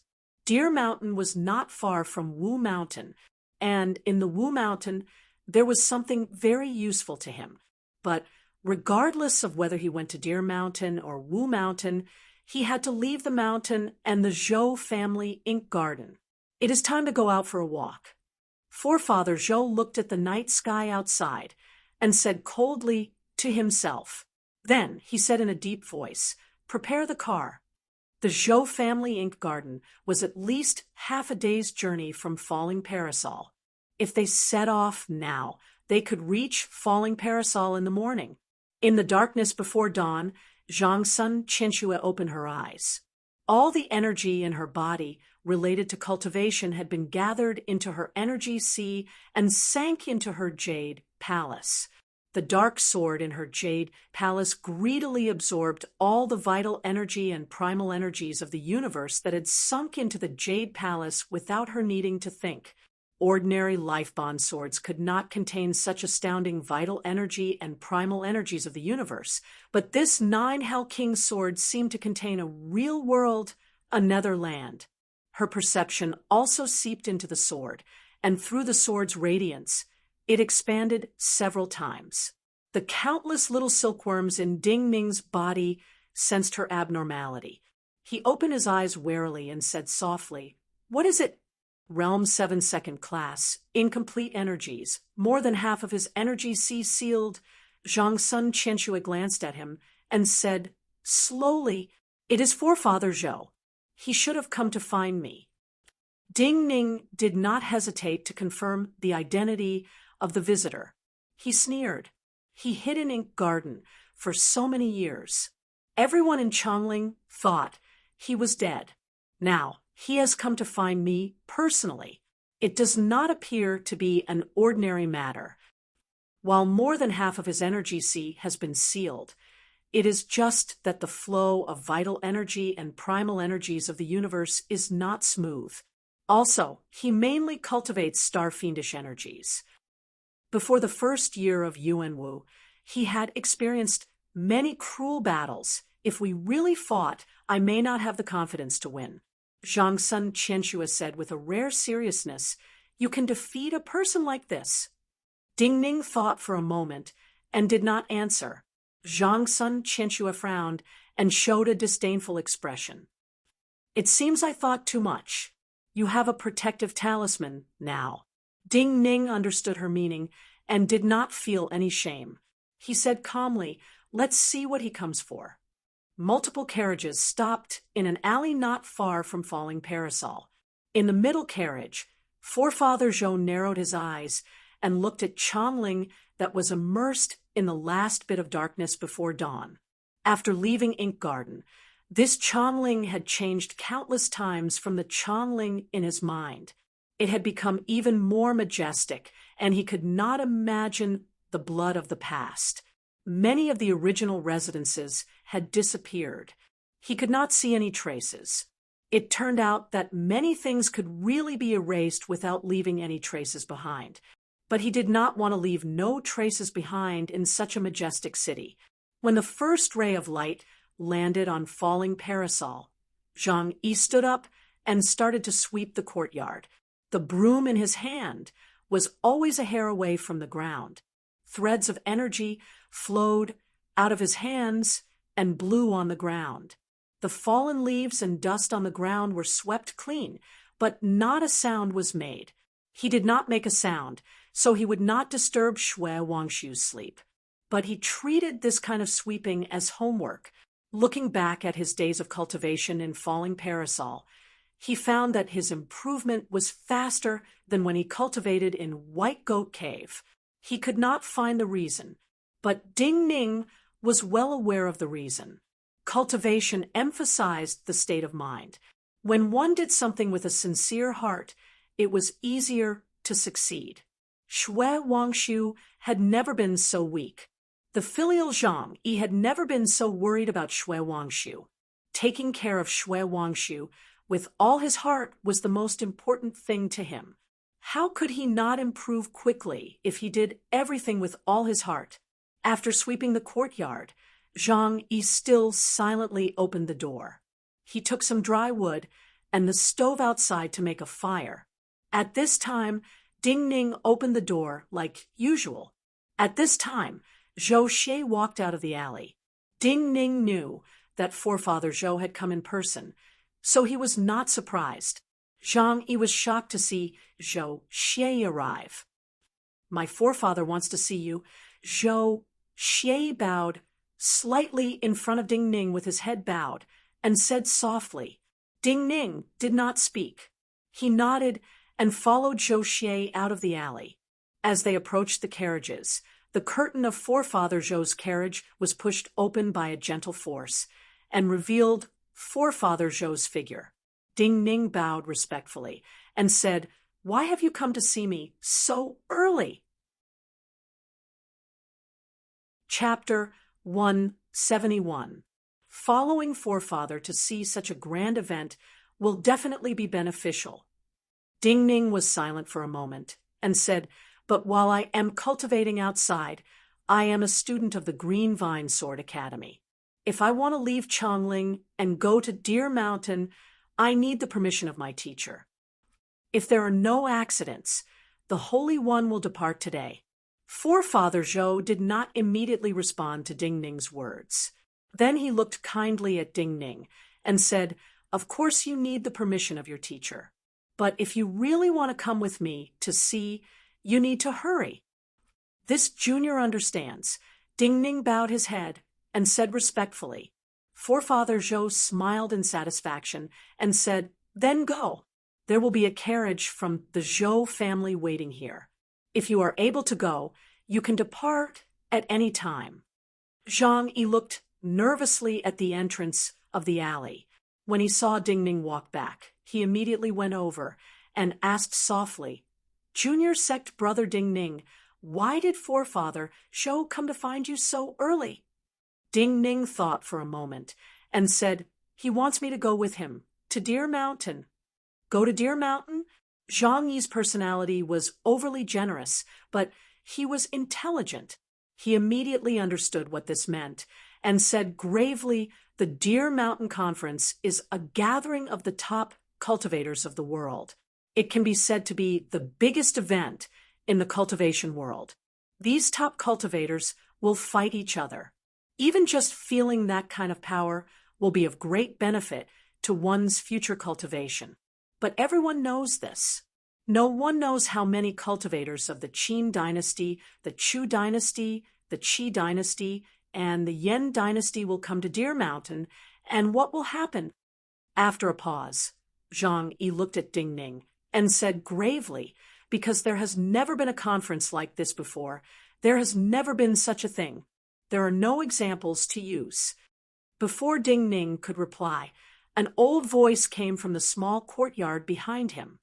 "You've said so much. Your junior brother Ding Ning must know everything. The key is to see what he thinks." Zhang Yi immediately turned around. "Cave Master, you're already awake?" Shui Wangshu sat at the head of the bed and slowly put on his clothes. He said to the outside, "When you reach my age, you will know that even if you want to sleep, a little noise will still wake you up." Zhang Yi, who had already reached the door, blamed himself and said, "Disciple's voice is really too loud. I'm too old. What does it have to do with you? Come in." Shui Wangshu waited for the two to enter before looking at Ding Ning and asking, "There is nothing to consider before going to Deer Mountain. The key is what you think." Ding Ning glanced at him and said simply, I want to go. Since you have decided to go, then go. Shui Wangshu looked at Ding Ning and smiled. He said, It seems you are only thinking about safety. Ding Ning bowed deeply to Shui Wangshu, and then bowed to Zhang Yi in the same serious manner. Little sect brother, no, junior brother Ding Ning, what are you doing? Ding Ning had rarely bowed so solemnly to Zhang Yi, so when he saw Ding Ning's actions, Zhang Yi was at a loss. When I am not in Chongling, Cave Master will rely on you and junior brother Shen Yi to take care of him. You have to take good care of him and wait for my return. Ding Ning looked at Zhang Yi and said calmly, Deer Mountain Road is far. When the Deer Mountain Conference ends and I return, the Min Mountain Sword trials will start. Zhang Yi completely understood Ding Ning's meaning and returned the bow solemnly. He said, Junior brother Shen Yi and I will take good care of Shui. We will wait for junior brother Ding Ning to come back and shine at the Min Mountain Sword trials and bring true glory to White Goat Cave. The sword essence of the painting remnant scroll is enough to compete with any sword manual. The White Goat sword manual is also great in disguise. I hope senior brother can improve. Ding Ning thought seriously for a moment, and then said to Zhang Yi, I will say something else to senior brother. The morning rain is light, the morning rain is soft, but it can wash away the essence. The white goat hanging horn is meant to be in a stalemate. The true meanings of the two may have similarities. Zhang Yi stilled and could not understand the meaning of Ding Ning's words. But he instinctively felt that these words were extremely important, and the words were clear in his mind. Shui Wangshu unconsciously frowned, and then smiled as though he was enlightened. He looked at Ding Ning and said, It seems that I am not a grandmaster. You are. Ding Ning shook his head and said, If this disciple is a grandmaster, then teacher is naturally a true grandmaster. Shui Wangshu laughed loudly. Zhang Yi looked at the two in confusion. Shui Wangshu put away his smile and said, Study well. Forefather Zhou had not strayed too far from Falling Parasol. Since he had left Ink Garden, he could not easily return. In his view, Ding Ning could not refuse his suggestion. Since this wine shop youth had obtained a powerful method to condense star-fiendish energy from him, then he would naturally feel that following him would be of great benefit. This was an irresistible temptation for any cultivator. Yet he did not know that Ding Ning understood his personality very well. Ding Ning walked out of Shui Wangshu's small courtyard. He walked to a nearby shop and said a few words to a waiter. Then he returned to the wine shop as though nothing had happened. Zhang Sun Qianxue understood his intentions and ignored him. An hour later, a carriage stopped at the entrance to the alley. Fu Su walked out of the carriage and hurried into the wine shop. Why are you in such a good mood today, to have someone find me so early in the morning? Is there something interesting? Fu Su asked with a smile when he saw Ding Ning sitting in the wine shop. It's not something interesting. It's something dangerous. Ding Ning waited for Fu Su to come over. He sat across from him and said, You should know of the Zhou family? Fu Su frowned slightly and glanced at him. He said, You speak of the Zhou family. You should be referring to the Zhou family with Ink Garden. You also say there is a dangerous matter. The Zhou family is making trouble for you? Ding Ning did not answer and asked calmly, Do you know a forefather Zhou? Fu Su did not answer, and his expression changed slightly. He is not dead yet. Ding Ning shook his head and said, He taught me a fiendish energy condensing method. Now, he is inviting me to go with him to Deer Mountain. Fu Su was shocked. Go to Deer Mountain? Ding Ning nodded and looked calmly at the other's shocked eyes. He said, You definitely know that going to Deer Mountain is a very dangerous matter. I came to find you to ask if you want to go with me. Fu Su took a deep breath and said, "You want me to go with you?" Ding Ning did not explain. He just looked at him and nodded. Fu Su was slightly moved. He thought that true friends were those who could trust each other with life and death. He thought that Ding Ning thought of him as a true friend. But then he was slightly terrified. He lowered his head and said, "I do not know if the family will allow me to leave Chongling and go to Deer Mountain. Wait for me." But he immediately looked up at Ding Ning and said, "I will ask the family. If the family agrees, I will go with you." Ding Ning looked at him and nodded. Looking at Fu Su's unusually clean features, he could not understand how complicated people like the Yuanwu Emperor and Zhong Xiu could have a son so different from them. Fu Su had to ask the family's opinion. His question would naturally be passed to the study of the mistress deep in the palace. There were no mysterious threads of light around the Empress' fingers, but in her perception, in the endless sky, the pale white flames that did not belong to this world happily wrapped around the small sword that was as black as scrap metal like fairies. The runes in the depths of this small sword that was charred black like scrap metal slowly absorbed the power of the pale white flames. Some of the damaged, tiny particles began to emit pale white light, like rusty iron shavings that were transforming into gemstones. Forefather Zhou is not dead. He hid in the Zhou family ink garden for so many years. What does he want to do now that he has come out? Hearing the palace attendant's report, she said indifferently to herself, "Since Fu Su wants to go, then let him go." In the next moment, her flawless face looked up slightly and said to the palace attendant in front of her. Someone who could report these matters to her was naturally not an ordinary palace attendant. So when she heard these words, this palace attendant did not immediately accept the order and leave. Instead, she said hesitantly, "Nyang, Nyang, this seems to go against the Holy One's intentions. Is it not so good?" What do you know? The Empress scolded, but she wasn't angry. Instead, a strange smile appeared on her face. He brought his people, so why would he care about my arrangements? If I tried to figure out his intentions, that would be really bad. Also, Fu Su is too clean. It is good to let him see the viciousness of people's hearts. Other than the last sentence, the palace attendant still did not understand. The Empress glanced at her and said coolly, "You should know that our most important relationship is first and foremost that of husband and wife. Only when this relationship is above everything else will it be good, and everything in Chongling will be stable." After saying this, she looked at the sky outside and said slowly with some pride, "The Holy One should have left by now." The palace attendant's body shook slightly. She involuntarily turned her head to look at the distant sky behind her. The Holy One had left.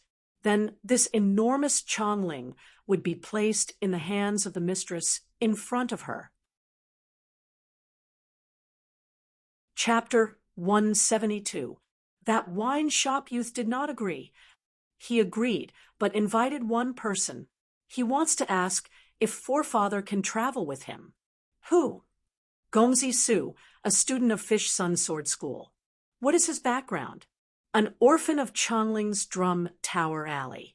He cultivated with Fish Sun Sword School's Lu Huangha since childhood, so he is different from ordinary students. Is there a problem with the source? There is no problem. The vice principal of Fish Sun Sword School and I are old friends. What he said is the same as the information I received from multiple teachers. In that case, let them come over. The sunlight grew brighter, and the spring light seemed to seep through the thin carriage curtains and onto Forefather Zhou's body. Forefather Zhou did not look at Zhou Yunhai's retreating figure, but looked darkly at his bulging belly. Zhou Yunhai had personally inquired about this information and verified it from many sources, so there shouldn't be any problems. Moreover, a student from the Fish Sun Sword School, following him didn't seem to affect his entire plan. However, for some reason, He felt that the actions of this wine shop youth were beyond his expectations and faintly brought him some unknown threat. Two youths quickly walked over, and their youthful figures entered his hazy eyes. His eyes seemed to welcome a sunrise. The haze quickly disappeared and was replaced by warmth and benevolence. A wave of gentle aura gently exuded from his body, slowly parting the carriage curtains to the sides. He carefully looked at Fu Su. Fu Su wore a blue robe that had been washed until it was white. He had a handsome appearance, clean features, and exceptionally transparent eyes. But when he sensed Forefather Zhou looking at him, he blushed slightly. Such a shy and clean person usually only existed at the bottom. If he really had some background, he would not have been allowed to go to a place like Deer Mountain. Forefather Zhou's lips curled into a self-deprecating smile. He thought that it was because he had not left Ink Garden for a long time, so he thought too much after entering Chongling. What threat could a youth like this pose to him? He smiled warmly and beckoned to Ding Ning and Fu Su, saying, "Come here." When he walked in front of this old man, Fu Su was slightly shocked. He had not expected Forefather Zhou to be so amiable, completely different from the vicious old nobility of the legends. But at this time, he felt a weak wave of Yin energy come from Forefather Zhou's body and enter his own. He immediately realized that this forefather was investigating his cultivation. He should be the only youth in Chongling who had reached Realm 5. For his identity, this kind of cultivation that was too astounding for his age was the greatest flaw. But he was certain that Forefather Zhou could not detect his true cultivation. So like Ding Ning in the past, he did not seem to sense anything and allowed this weak Yin energy to flow through his body. It's only level 3 middle class. His meridians are weak and not good cultivation material. Sensing the strength of Fu Su's vital energy, and then feeling that it was weak compared to ordinary cultivators and narrow meridians that were not conducive to vital energy flow, Forefather Zhou's self-deprecation grew. True satisfaction flowed onto his face. "Have you prepared everything that needs to be prepared?" he asked as he retracted the weak vital qi. Ding Ning answered curtly and respectfully, "Everything is prepared." This kind of acting was not a pleasant thing. Forefather Zhou, who had always seen black and white, was not used to the bright spring scenery. So after these words, he immediately felt impatient. The curtain slowly closed. His voice came from behind the curtain, saying, "In that case, you two can board the carriage. We will depart immediately." Ding Ning and Fu Su walked towards a carriage in the back. Only when he lifted the curtain and bowed into the carriage did an imperceptible cold and disdainful expression appear at the corners of his mouth. If you can sense the true progress of Fu Su's cultivation method, then why did the dynasties and even the great rebels do all they could, even sacrificing powerful cultivators, to figure out the true progress of the Yuanwu Emperor? The wheels started to roll. Ding Ning, who had not had much to do with this event, started to depart. Ding Ning's mind calmed down again. No conspiracy could win against the general trend. Now, he had grasped the general trend. Ding Ning, who had not needed to go to Deer Mountain, started to depart. Many people in the world had started to depart, and many were preparing to depart. The northernmost part of the Qin dynasty originally belonged to the Zhao lands. But further north, past the Yin Mountain, was an endless desert. Even the former Zhao dynasty stopped at the Yin Mountain and did not expand their lands into this desert. The most barren and unsuitable places for people to live in would often have people living there. In the depths of the desert, there were many tribes that lived by herding. In one of the tribes by the scorching river, a shaman-like man with messy hair sat cross-legged in front of a fissure spewing earth fire. On the black rock, condensed from lava in front of him, there were countless scratches used to record time. "It is time to depart." He sighed. His voice did not have the accent of this tribe, nor did it have the accent of the former Zhao dynasty. It was the accent of the former Han dynasty. When he stood up, the flames spewing out of the fissure in front of him suddenly became fierce. They instantly rose to a shocking height of several hundred zhang, illuminating half of the desert sky red. The black smoke produced by the flames rolled towards the distant horizon like dark clouds. It gave people the feeling that the earth fire here had been forcibly suppressed by him all this time, which was why it had only just reached the height of the fissure. Amidst the raging underground fire, which had reached a height of thousands of feet, a red pill was spinning in the air. It looked like a pill, but at the same time, it looked like some kind of metal object. The man, who looked like a desert adept, opened his mouth and swallowed the red pill. A ball of red mist spread from his body. Then he started to walk and depart. Some people's departure was earth-shaking and caused worldly phenomena, but some people's departure was silent. Li Lingjuan's caravan had changed directions and left Wu Mountain for a long time. On the second morning after Ding Ning left Chongling, two Qi dynasty cultivators dressed in black robes with their hair tied into 3 bundles appeared on a mountain path of Wu Mountain. The slightly older man of the two closed his eyes and listened for a long time. Then he turned to look at his younger companion and said softly, "They have come." The young cultivator's face was immediately filled with excitement. He said, "If this person is really someone from the Qin who is extremely useful to the Deer Mountain Conference, we have done a great service to the Qi dynasty today." The older man looked coldly at him. He did not show any excitement and felt a hint of coldness. It was not that he was not loyal to the dynasty, but he was not as inexperienced as this young cultivator. If, according to the intelligence reports, this person was someone that the Yuanwu emperor of the Qin dynasty had specially sent from a distant place, then how could this person be ordinary? "What, Official Chen, are you very nervous?" The young cultivator looked at his gaze and smiled proudly. He said, "The two of us are working together, and this is an ambush. Even if this person is someone important, even if he is one of the 13 marquises of the Qin dynasty, we can defeat him. Why be so cautious?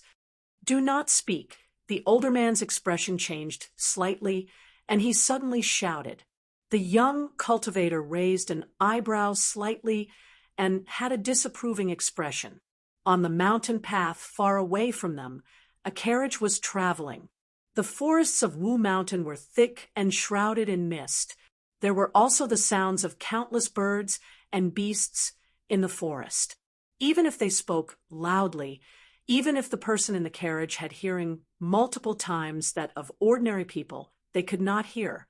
The older cultivator was able to sense the arrival of this carriage because he had made some secret arrangements on the mountain path ahead of time. This was a secret method that belonged to his sect, and outsiders could not know of it. But at this time, the person in the carriage, who had been sleeping with his eyes closed, suddenly raised his head and looked in the direction of him, and the young cultivator. The person in the carriage was a man in his 30s. His features were delicate, but he gave off an indescribable golden energy. He was clearly only wearing the most ordinary blue robes, but every part of his body, his hair, every line of his facial features, and even the creases of his clothes were like sharp swords, dazzling to the eyes. The older cultivator of the Qi dynasty could not see the person in the carriage, but at this time, his eyes felt a stabbing pain. The sword essence of the person in the carriage had pierced through the cold air and arrived in front of him from such an astounding distance. Who was the person in the carriage? His breathing stopped completely at this moment, and the blood in his body turned extremely cold. At this time, the carriage driver, wearing a bamboo hat at the front of the carriage, bowed slightly and suddenly exerted force in his hands. The eyes of the two seemingly inconspicuous gray horses suddenly turned blood red, and they started to exert force.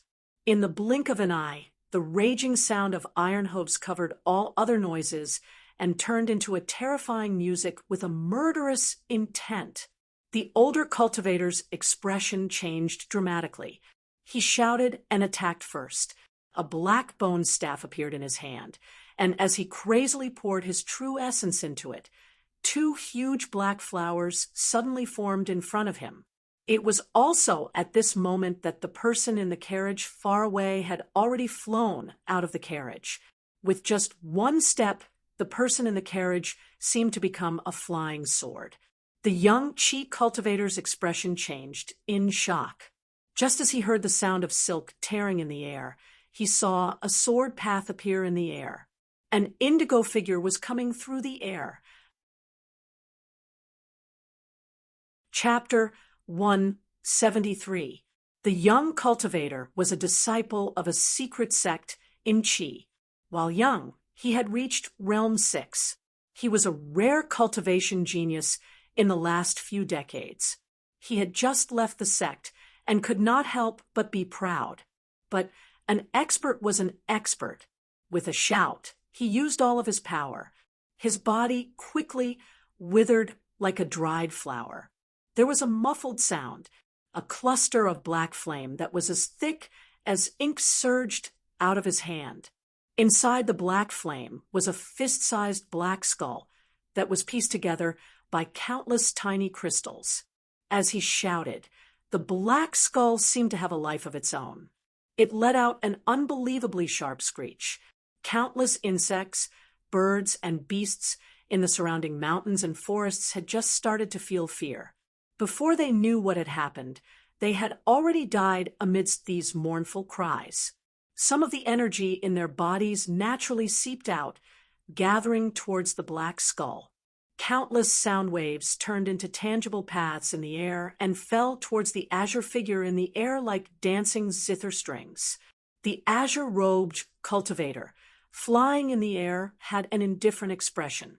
Looking at the young cultivator's withered body and the dancing sound waves in the air, the corners of his mouth curled up in a disdainful smile. Blood sacrifice art, Ghost King's killing sound, from the Ghost Sound sect. His body did not even make any obvious movements. As he spoke, streams of breaths that came out from his mouth turned into substantial sword intents. They brought out streams of astonishing air currents and instantly slashed through all the sound waves that were charging toward him. The young cultivator's body suddenly shook, as if he was smashed by an invisible mountain. That black skull in the black flames in front of him trembled, releasing terrifying screeches, and actually directly flew back, smashing into his palm. This black skull had originally come out of the young cultivator's palm. It had clearly merged with his vital energy and become a life bond item of his vital energy. Yet for some reason, it did not merge with his body. With a bang, this skull was like another person's weapon and fiercely collided with his palm. His sleeve immediately shattered into countless pieces that flew around his arm. The meridians in this young cultivator's arm exploded like hemp ropes that couldn't bear the power. Before he could give off a scream, the young cultivator's body fell back and flew backwards. In a flash, he smashed into the forest behind him like a stone thrown from a catapult. At this time, the azure-robed cultivator, who was even faster than ordinary flying swords, finally attacked. A thick black sword appeared in his hand. The surface of this thick sword was full of uneven textures, like pieces of dragon scales. When the older Qi cultivator saw this sword, he understood this person's true identity. He knew that with the power he had just activated, he could not stop this person's sword. So, the moment the two strange black flowers formed in front of him, he smashed the black bone staff in his hand towards the ground in front of him. There was an explosion. When the black bone staff touched the ground in front of him, it exploded into countless triangular bone fragments. Each fragment spun violently and charged into the air. Black threads of light flowed out of the cracks of these fragments. They intersected and formed a black beam of light with unknown facets that surged towards the azure-robed cultivator. The azure-robed cultivator was still cold, but the disdainful smile at the corner of his mouth disappeared. The long sword in his hand slashed down without any fancy moves, but every scale on the sword lit up one after another like lamps. When all the scales were completely lit up, a dragon's roar came from his sword. The tip of his sword glowed with a golden sand-like light, and a terrifying aura gushed out from it. The golden sand immediately grew and turned into a golden dragon. The golden dragon was very large, and it didn't look like it was formed by the condensation of the chi of heaven and earth. Instead, it looked like a real thing. The scales on its body were as brilliant as the purest gold, but they were also slightly transparent, and they were emitting a terrifying pressure and light. This is the dragon scale sword of Fang, Ho Province. This person is General Shen Wei's military pay. How can he be so strong? The young Qi cultivator, who had smashed through dozens of trees, had just landed on the ground. He sat in a pile of broken wood with all his bones shattered. Looking at the golden dragon, he did not dare to believe his eyes and perception. The golden dragon swooped down and swallowed the black light and the two black flowers that emerged from the ground. The enormous body slid across the ground. The older Qi cultivator's body was drowned in the golden flames.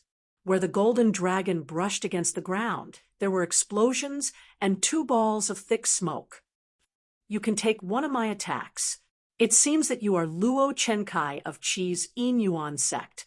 The azure-robed cultivator landed and said slowly as he looked at the dust in front of him. In the dust, the older Qi cultivator's figure slowly appeared. He was still standing, but his robes were riddled with holes. Blood seeped out of them. Hearing the azure-robed cultivator's calm and cold voice, the older Qi cultivator wiped away the blood on his face and sighed. I thought that it may be a marquis and that it may be General Shen Wei, but I had not expected you to be so strong.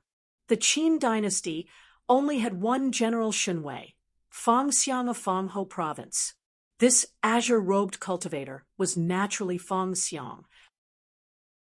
Fang Xiang looked at the older Qi cultivator and said coolly, my Fang Ho Province has been the leader of the 13 marquises' establishments in Chongling these years. Of course, I did not rely on my younger brother, who has been sitting for more than a decade. Hearing this explanation, the older Qi cultivator stilled slightly and seemed to understand. I took the imperial order to come to Deer Mountain from here. This is a secret matter. Fang Xiang looked at him and said, I want to know where your information came from.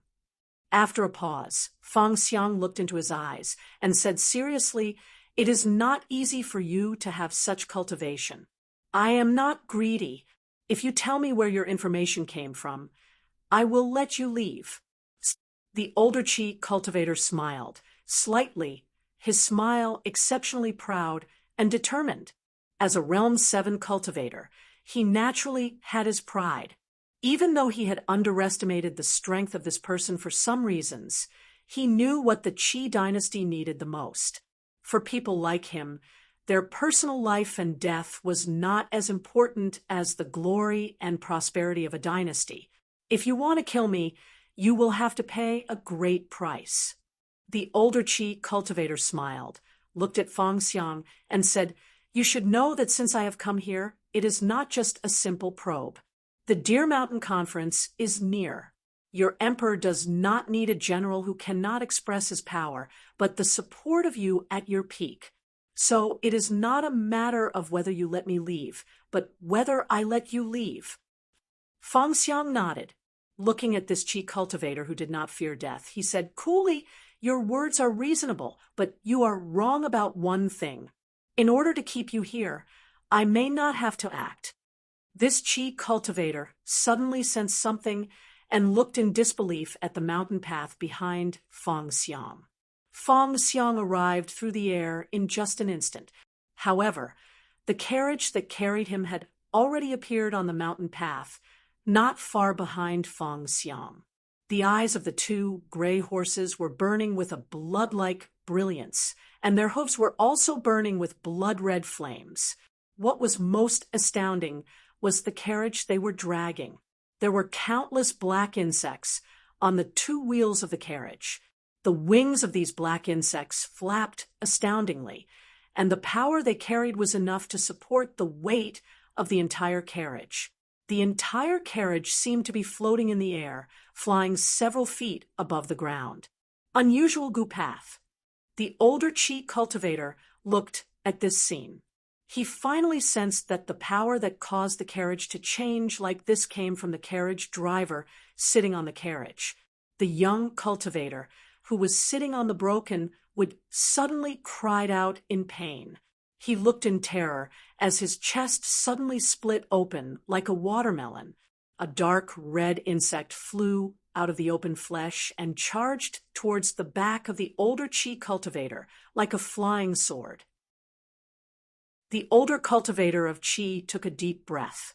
As he inhaled, countless strands of black energy visible to the naked eye suddenly appeared in the air around him.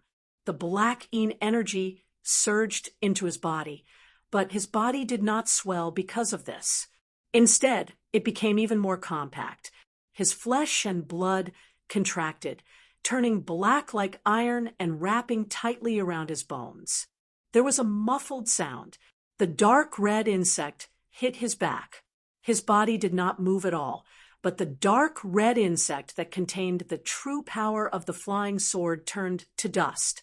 It was also at this time that the two gray horses that had already mutated let out a neigh, and the entire carriage swept over his head. There was an explosion in the air. The black whip in the hand of the carriage driver suddenly fell down and wrapped around the older Qi cultivator. The black energy around the Qi cultivator shook, and the black whip immediately split into countless pieces.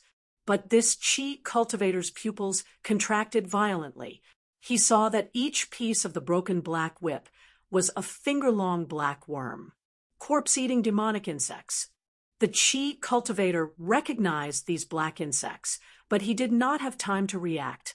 Dozens of these black insects jumped on his body that was harder than iron. In a flash, countless holes appeared on his body, and primal energies of the universe surged out along with roiling black energy.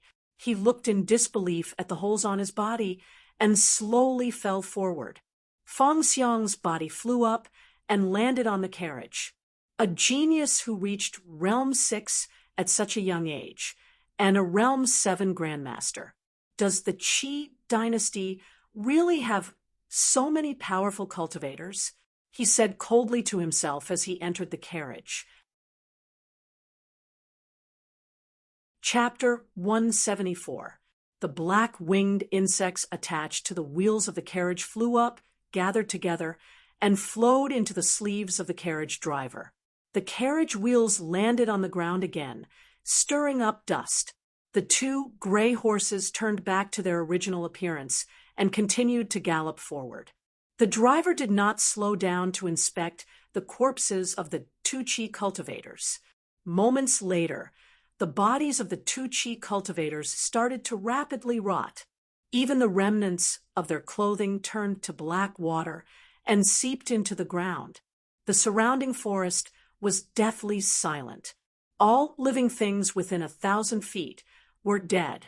Yet, not long after the carriage disappeared into the forest, a thread of black smoke slowly came out of the forest. The faint black energy grew thicker and slowly formed a black shadow. This was a silent, middle-aged man dressed in black robes. His black hair that reached the ground was divided into 3 bundles behind his back. He sensed the sword essence still spreading in the air as he slowly walked through the ground that Feng Xiang's golden dragon had passed through. In a flash, he seemed to touch some of the paths of this sword. Light flashed fiercely in his pitch-black eyes that had almost no white. Then he bowed deeply, solemnly towards the place where the two Qi cultivators had died. He said softly, for the Qi. There were still more than 20 days until the Deer Mountain Conference, but the four most noble emperors of the world were coming to Deer Mountain in person. This kind of battle and probing had naturally started long ago. A middle-aged man dressed like an ordinary scholar, but his presence was one with the surrounding forest. His cultivation was clearly extraordinary as he came to the foot of a mountain. This mountain was located opposite Deer Mountain and was one of the shorter of the dozen mountains opposite Deer Mountain. While it was short, one could clearly sense the direction of the powerful primal energies of the universe at the peak of Deer Mountain during the Deer Mountain Conference. Also, it was the shortest, so there would naturally be fewer people interested. However, when he arrived at the foot of this mountain, the middle-aged scholar's expression changed drastically, and he stopped in his tracks. At the foot of this mountain, where the forest and shrubbery met, there was a faint sword mark. This sword mark had only cut through the moss on the ground and did not even go deep into the soil. But in his eyes, it was like an insurmountable wall. This faint sword mark twisted and extended for an unknown number of miles. It was endless, and it completely circled around the foot of the mountain. However, this sword mark did not stop at all. It was completely like someone had swung a sword. This sword naturally moved forward along the intersection between the forest and the shrubs, separating the two. There were countless large and minuscule twists and turns here, but this person had just swung a sword. This middle-aged scholar did not know what kind of grandmaster was able to use such a sword. He had never seen such a powerful cultivation, but he knew this grandmaster had left this sword mark to tell everyone that he had taken over this mountain. The middle-aged scholar started to retreat. He looked up, filled with awe.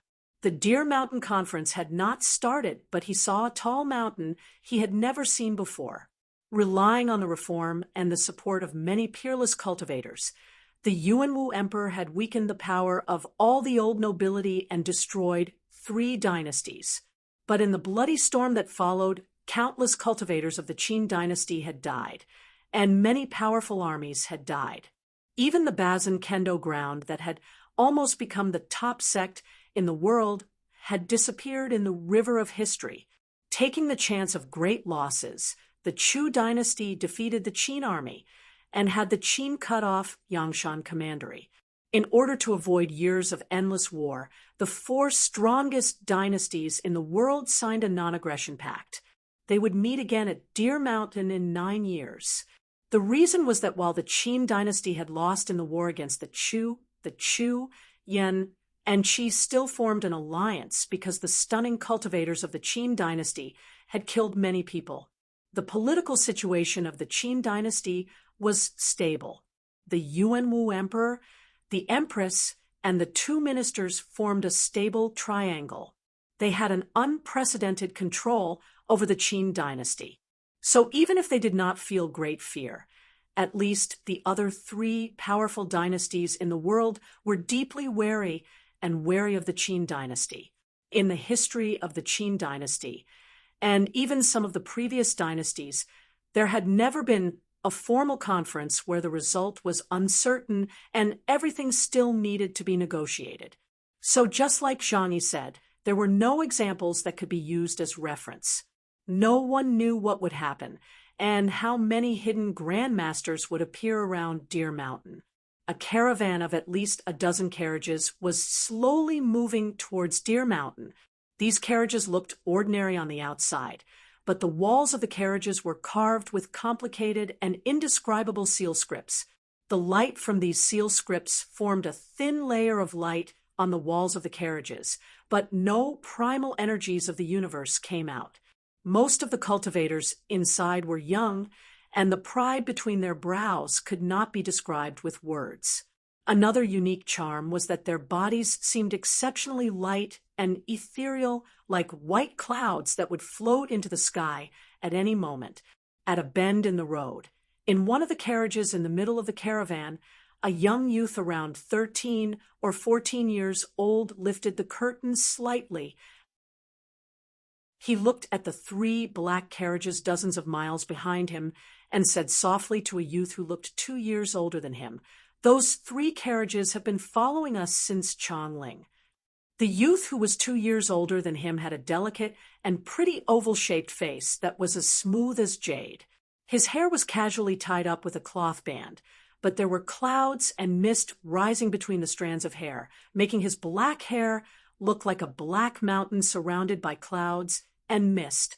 "Ignore them," he smiled disdainfully, and said, "Since they have followed us since Chongling, there will not be any problems. At most, they are sects and families that are not powerful enough and want to use us to clear the way to avoid causing trouble along the way." Of the 3 carriages the 2 youths spoke of, Ding Ning and Fu Su were sitting in the last one. The black carriage they were in looked ordinary on the outside, but the cabin was very spacious and covered in precious and soft fur. Even though the road was bumpy, the softness of the fur was comfortable. For cultivators, carriages like this were mobile homes and places to cultivate, but the horses pulling the carriages needed to rest and be changed. The food and water stored in the first carriage also needed to be replaced. The 3 carriages they were in followed the caravan ahead. When they were about to reach a city, Forefather Zhou's voice came from the middle carriage. "Rest in this city tonight. This is Luoyang County of Guangzhou. This place is not far from my junior sect brother Shen Yi's home." Ding Ning looked at Fu Su in a good mood as they walked on the last stretch of the wilderness near the city. Fu Su had never left Chongling since he was born. Looking at the scenery that was completely different from Chongling, and thinking that this vast land belonged to the Qin dynasty, he felt even happier. So he smiled slightly and said softly, "This is closer to Xie home." Ding Ning frowned slightly and said, "Yes." Fu Su glanced at him and shook his head. He said, "You are really boring. You can't even make people talk." Ding Ning also looked at him and shook his head. "You are the one joking about this." Fu Su was still not satisfied. He said, "What is not good about Xie?" Ding Ning said calmly, "It is my fault." Fu Su stilled slightly. He thought of Ding Ning's condition that all cultivators in Chongling should know. He felt slightly bitter. Many breaths later, he comforted, "There will be a way." Ding Ning nodded and said, "There may be a way, but I have to hurry." Fu Su naturally could not understand Ding Ning's true thoughts. He thought and said, "You are right. You know what is important better than me." While they were talking, the carriage had already entered the streets of the county and finally stopped in front of an inn. Just as he stepped off the carriage, Ding Ning's body froze slightly. Fu Su naturally discovered his abnormality and looked in the direction he was facing. He also stilled. Coincidentally, a carriage stopped under a tree at the entrance of the inn. A tall and beautiful young lady walked out of the carriage. She happened to see Ding Ning, and her whole body froze. "Is this Xie?"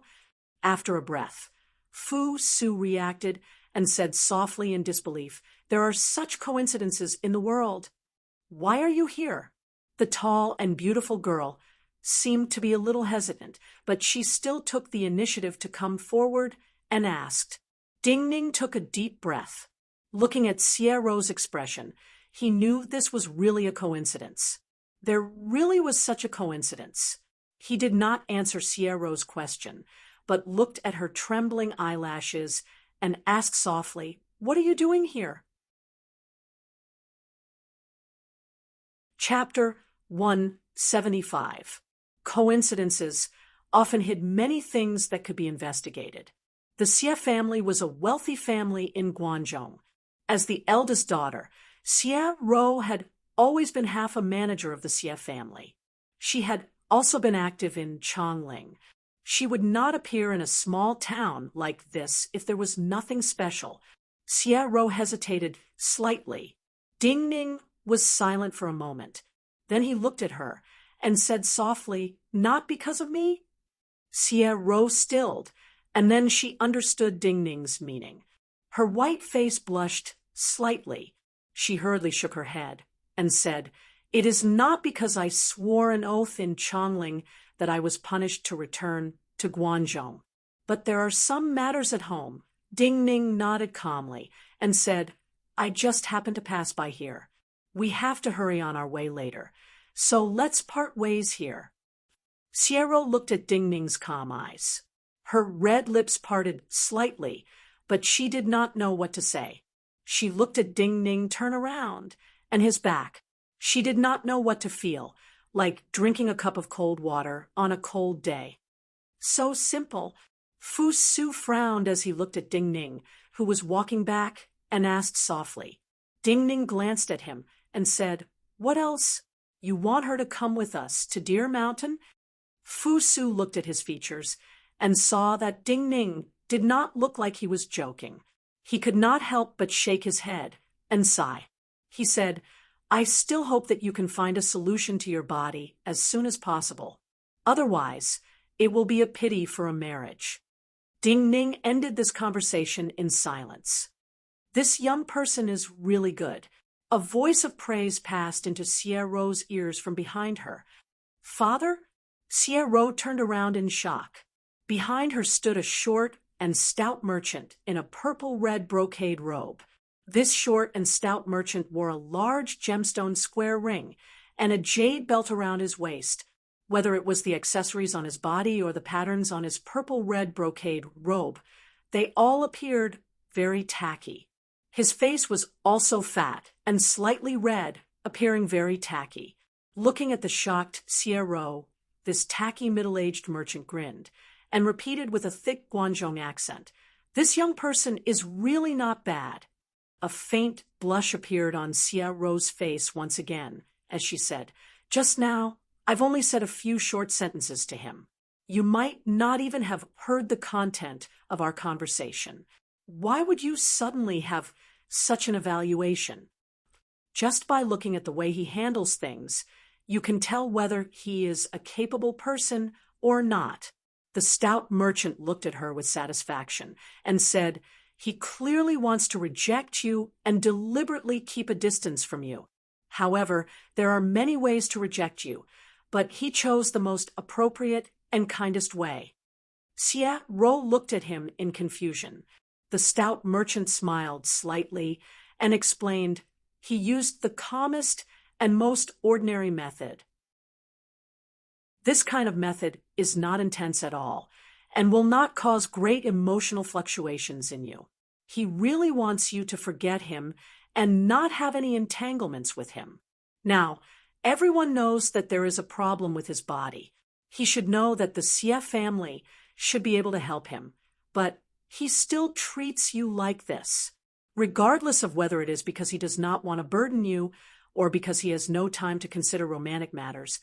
This means that this youth is kind-hearted and has a true personality." After a slight pause, he looked at Xie Ro and said, "Also, I heard that the rise of Two-Level Tower, the leader of Chongling's marketplace, is largely due to him. Looking at the way he handles things, if the Xie family really has a son-in-law like this, I fear that he will handle some major matters better than me." This stout merchant was naturally Xie Ro's father, Xie Lianying. In the rumors, Xie Lianying was a tacky and smelly country bumpkin merchant. His name was often called Lian Sheng. Also, he seemed to feel that this was not enough and named his son Chong Sheng. His accomplishments today were all due to the foresight of his wife, the young lady from the Zhongshan family of the former Wei dynasty. But the words he said to Xie Ro right now were enough to prove that he was very different from the tacky merchants of the legends. Actually, even if you swear to marry no one but him and decide to keep this oath, you do not need to lower yourself. Xie Lianying looked at the silent Xie Ro and said, "Think about it. From the previous dynasty to now, there were so many stunning people. Which of the women by their side was not a strong helper who could stand shoulder to shoulder with them. Sierra's body shook slightly. She took a deep breath and looked up at Lianying. She said, "Father, what do you think I should do? Do not think about the oath. If you meet, do not lower yourself and pursue him. You only need to be spectacular. You only need to be more spectacular than the women who appear by his side, and more suitable to be his partner in battle. Then his gaze will not land on anyone else." Lianying looked at her and said, "This is like how we do not do business now, but if we do in the future, we will naturally choose the best in that business." A bright flame appeared in Sierra's eyes. "It is not appropriate to use business as an analogy for your daughter." Although she rebuked her father, her mood clearly improved. Her furrowed brows completely relaxed. She asked softly, "Is that matter ready?" Lianying's expression was cold. He said, "This time, the Chun family will not be able to bear the consequences." Ro nodded, but she was inexplicably hesitant. Lianying could tell what she was thinking. He smiled and said, "Don't worry. In any case, he is the son-in-law that I have chosen and agreed to. After he passes through here, I will naturally take care of him. I will send people to see what he wants to do." Ro immediately relaxed. She said with a serious expression, "Then shall we set off now?" Lianying nodded and pretended to sigh sadly. He said, "A grown girl cannot be kept at home. Are you not even going to thank me for my performance?" Ro immediately rolled her eyes at him and said, "If you want me to massage your shoulders, just say so." Lianying immediately laughed. He moved his shoulders and said, "I've been too busy recently. The places where my shoulders were strained are a little stiff. After we finish the business, you really have to help me massage them." There was a stone bridge near the inn where the carriage stopped. There was a noodle shop under the bridge. "Do you want to eat noodles? I will treat you." Ding Ning looked at the noodle shop and turned to say to Fu Su, "The noodle shop in Falling Parasol is not bad, especially the noodles with pickled vegetables and intestines, and the noodles with pork and cabbage and red soup are the best." Fu Su nodded and said with a smile, "I do not have such heavy tastes like you. I only want egg noodle soup." "Do not go. Get on the carriage. We will depart." At this time, a warm voice reached their ears. Ding Ning's gaze focused slightly. He turned to look at the carriage where the voice came from and said, "Forefather?" In the carriage, Forefather Zhou's cold gaze flashed, but his voice was still warm. "The Xie family is the wealthiest family in Guangzhou. Since that young woman is the eldest daughter of the Xie family, Ro, something must have happened for her to appear here. Even if you do not want to have anything to do with her, if she is in trouble, you should help if you can." Ding Ning's brow furrowed slightly. Of course, he knew that Forefather Zhou would not be so kind. But Forefather Zhou said so, and with his current attitude, he could not refuse. Strange. Lianying lifted the curtain a sliver and looked at the 3 black carriages in the distance. He turned to Ro and said, "Ding Ning's carriage is following." Ro said, "This does not seem like his conduct." Lianying thought and said, "It seems to be related to the people he is following." Ro looked at him and said softly, "Those people do not seem to be from White Goat Cave." Lianying smiled faintly and said, "No matter. Regardless of who he is following from Chongling, at least they are not our enemies. It is best if some important person from Chongling is present to bear witness to what we are doing today. It seems that the Xie family is doing something important." Fu Su also lifted the curtain and looked at the Xie family caravan. There were only 6 carriages in the Xie family's convoy. This was a small display for the Xie family, but he noticed that these carriages didn't come together at the beginning. Instead, They drove out from different corners of the county and finally converged into a single convoy. Ding Ning was silent, but his brow furrowed deeply. They were clearly carefully concealing something. Xia Ro did not hide her tracks, but the carriages that followed her had appeared in such a way. It could only mean that the place where the Xia family needed to do things was not far from here, and the things in the carriages were obviously very important to the Xia family. Then what was in the carriages? But compared to what the Xia family was about to do, Forefather Zhou's interference made him more worried. The Zhou family was an old power of Chongling, but what they lacked now was money. The Xie family had what the Zhou family needed the most. His relationship with Xie Ro had already been used by Forefather Zhou. Chapter 176. Guanzhong was 800 miles of flat land. Outside the county seat of Luyang were large tracts of farmland. Occasionally, there would be low hills dotted with villages. Everywhere looked like a beautiful painting. The Xie family caravan moved unhurriedly and gradually slowed when they were 30 miles from the county seat. What does this mean? Seeing the Xie family caravan slow down, Fu Su frowned in thought. At this time, both sides of the road were some dry fields and uncultivated wastelands. There were no villages either. There was only a small horse farm by a small river not far away. There were only a dozen horses scattered on the grassy slope, nibbling on the green sprouts. No matter how he looked, there was no one in the surroundings who could trade with the Xie family. They have completely slowed down, but not stopped. This means that this is where they are going to do business, but they have not arrived yet. Ding Ning turned to look at Fu Su and said slowly.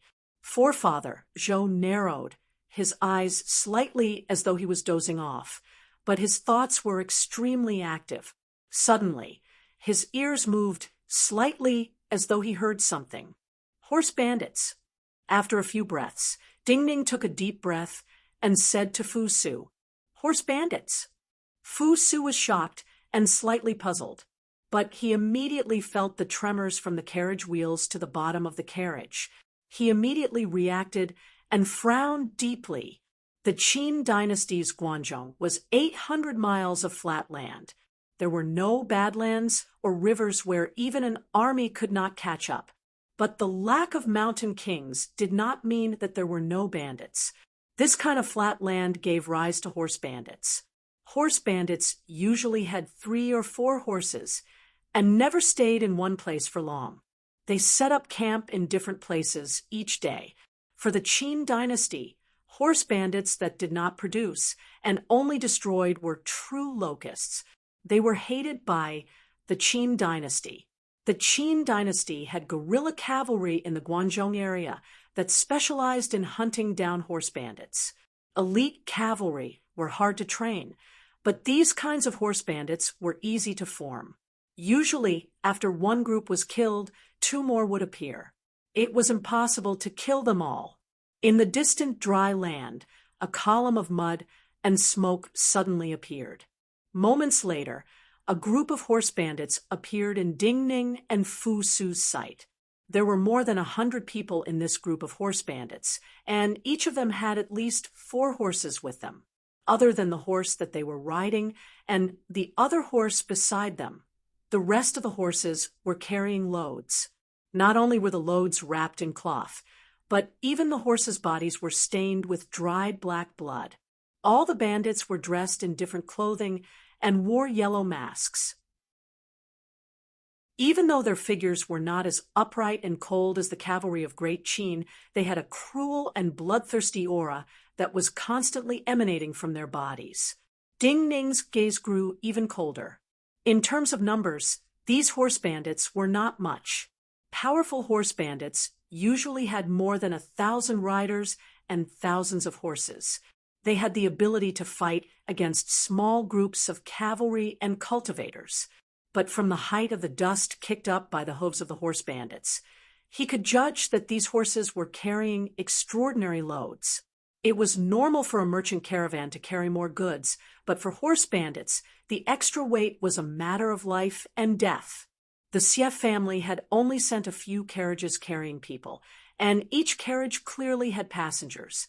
They could not carry all the extra weight of these horse bandits.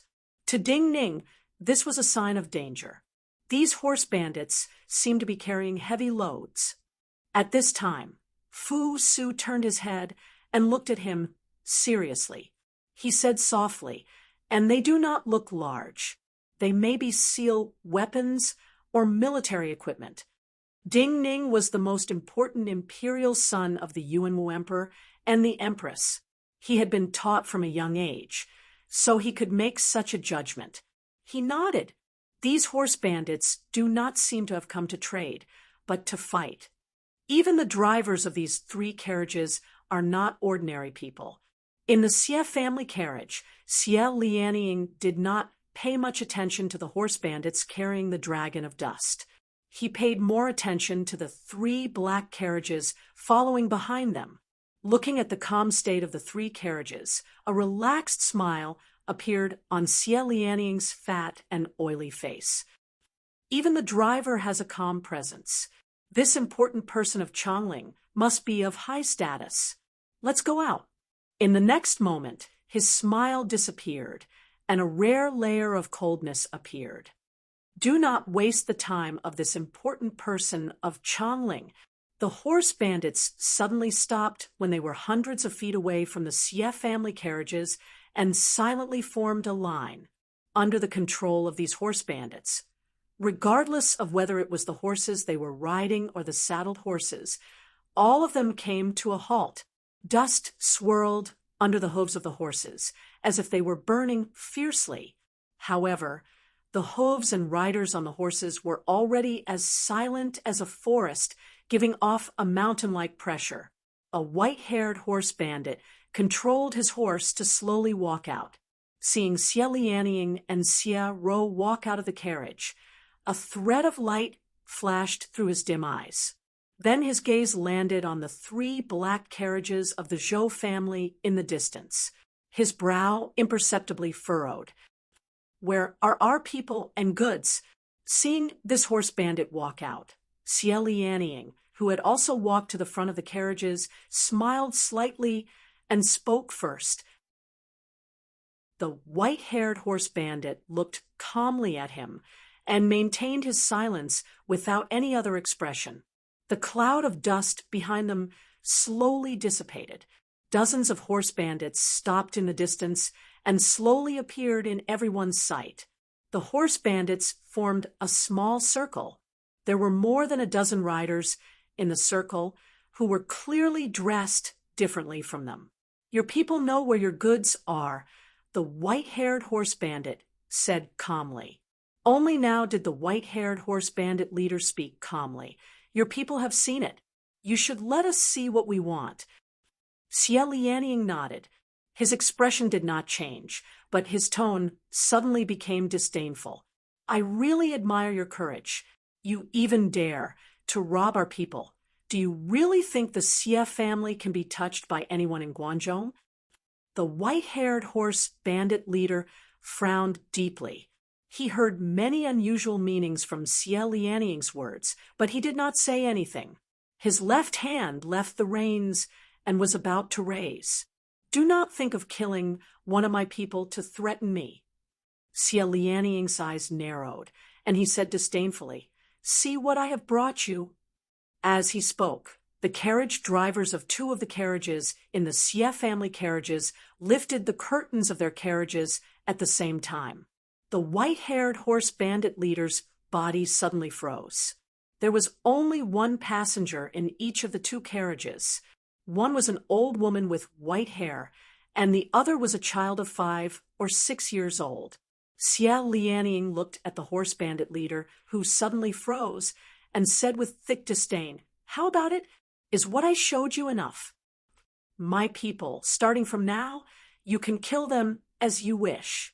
In the next breath, this extremely vulgar-looking merchant's expression changed. He sneered, "But as long as you kill one, I will make your Qin clan have no elders and no juniors.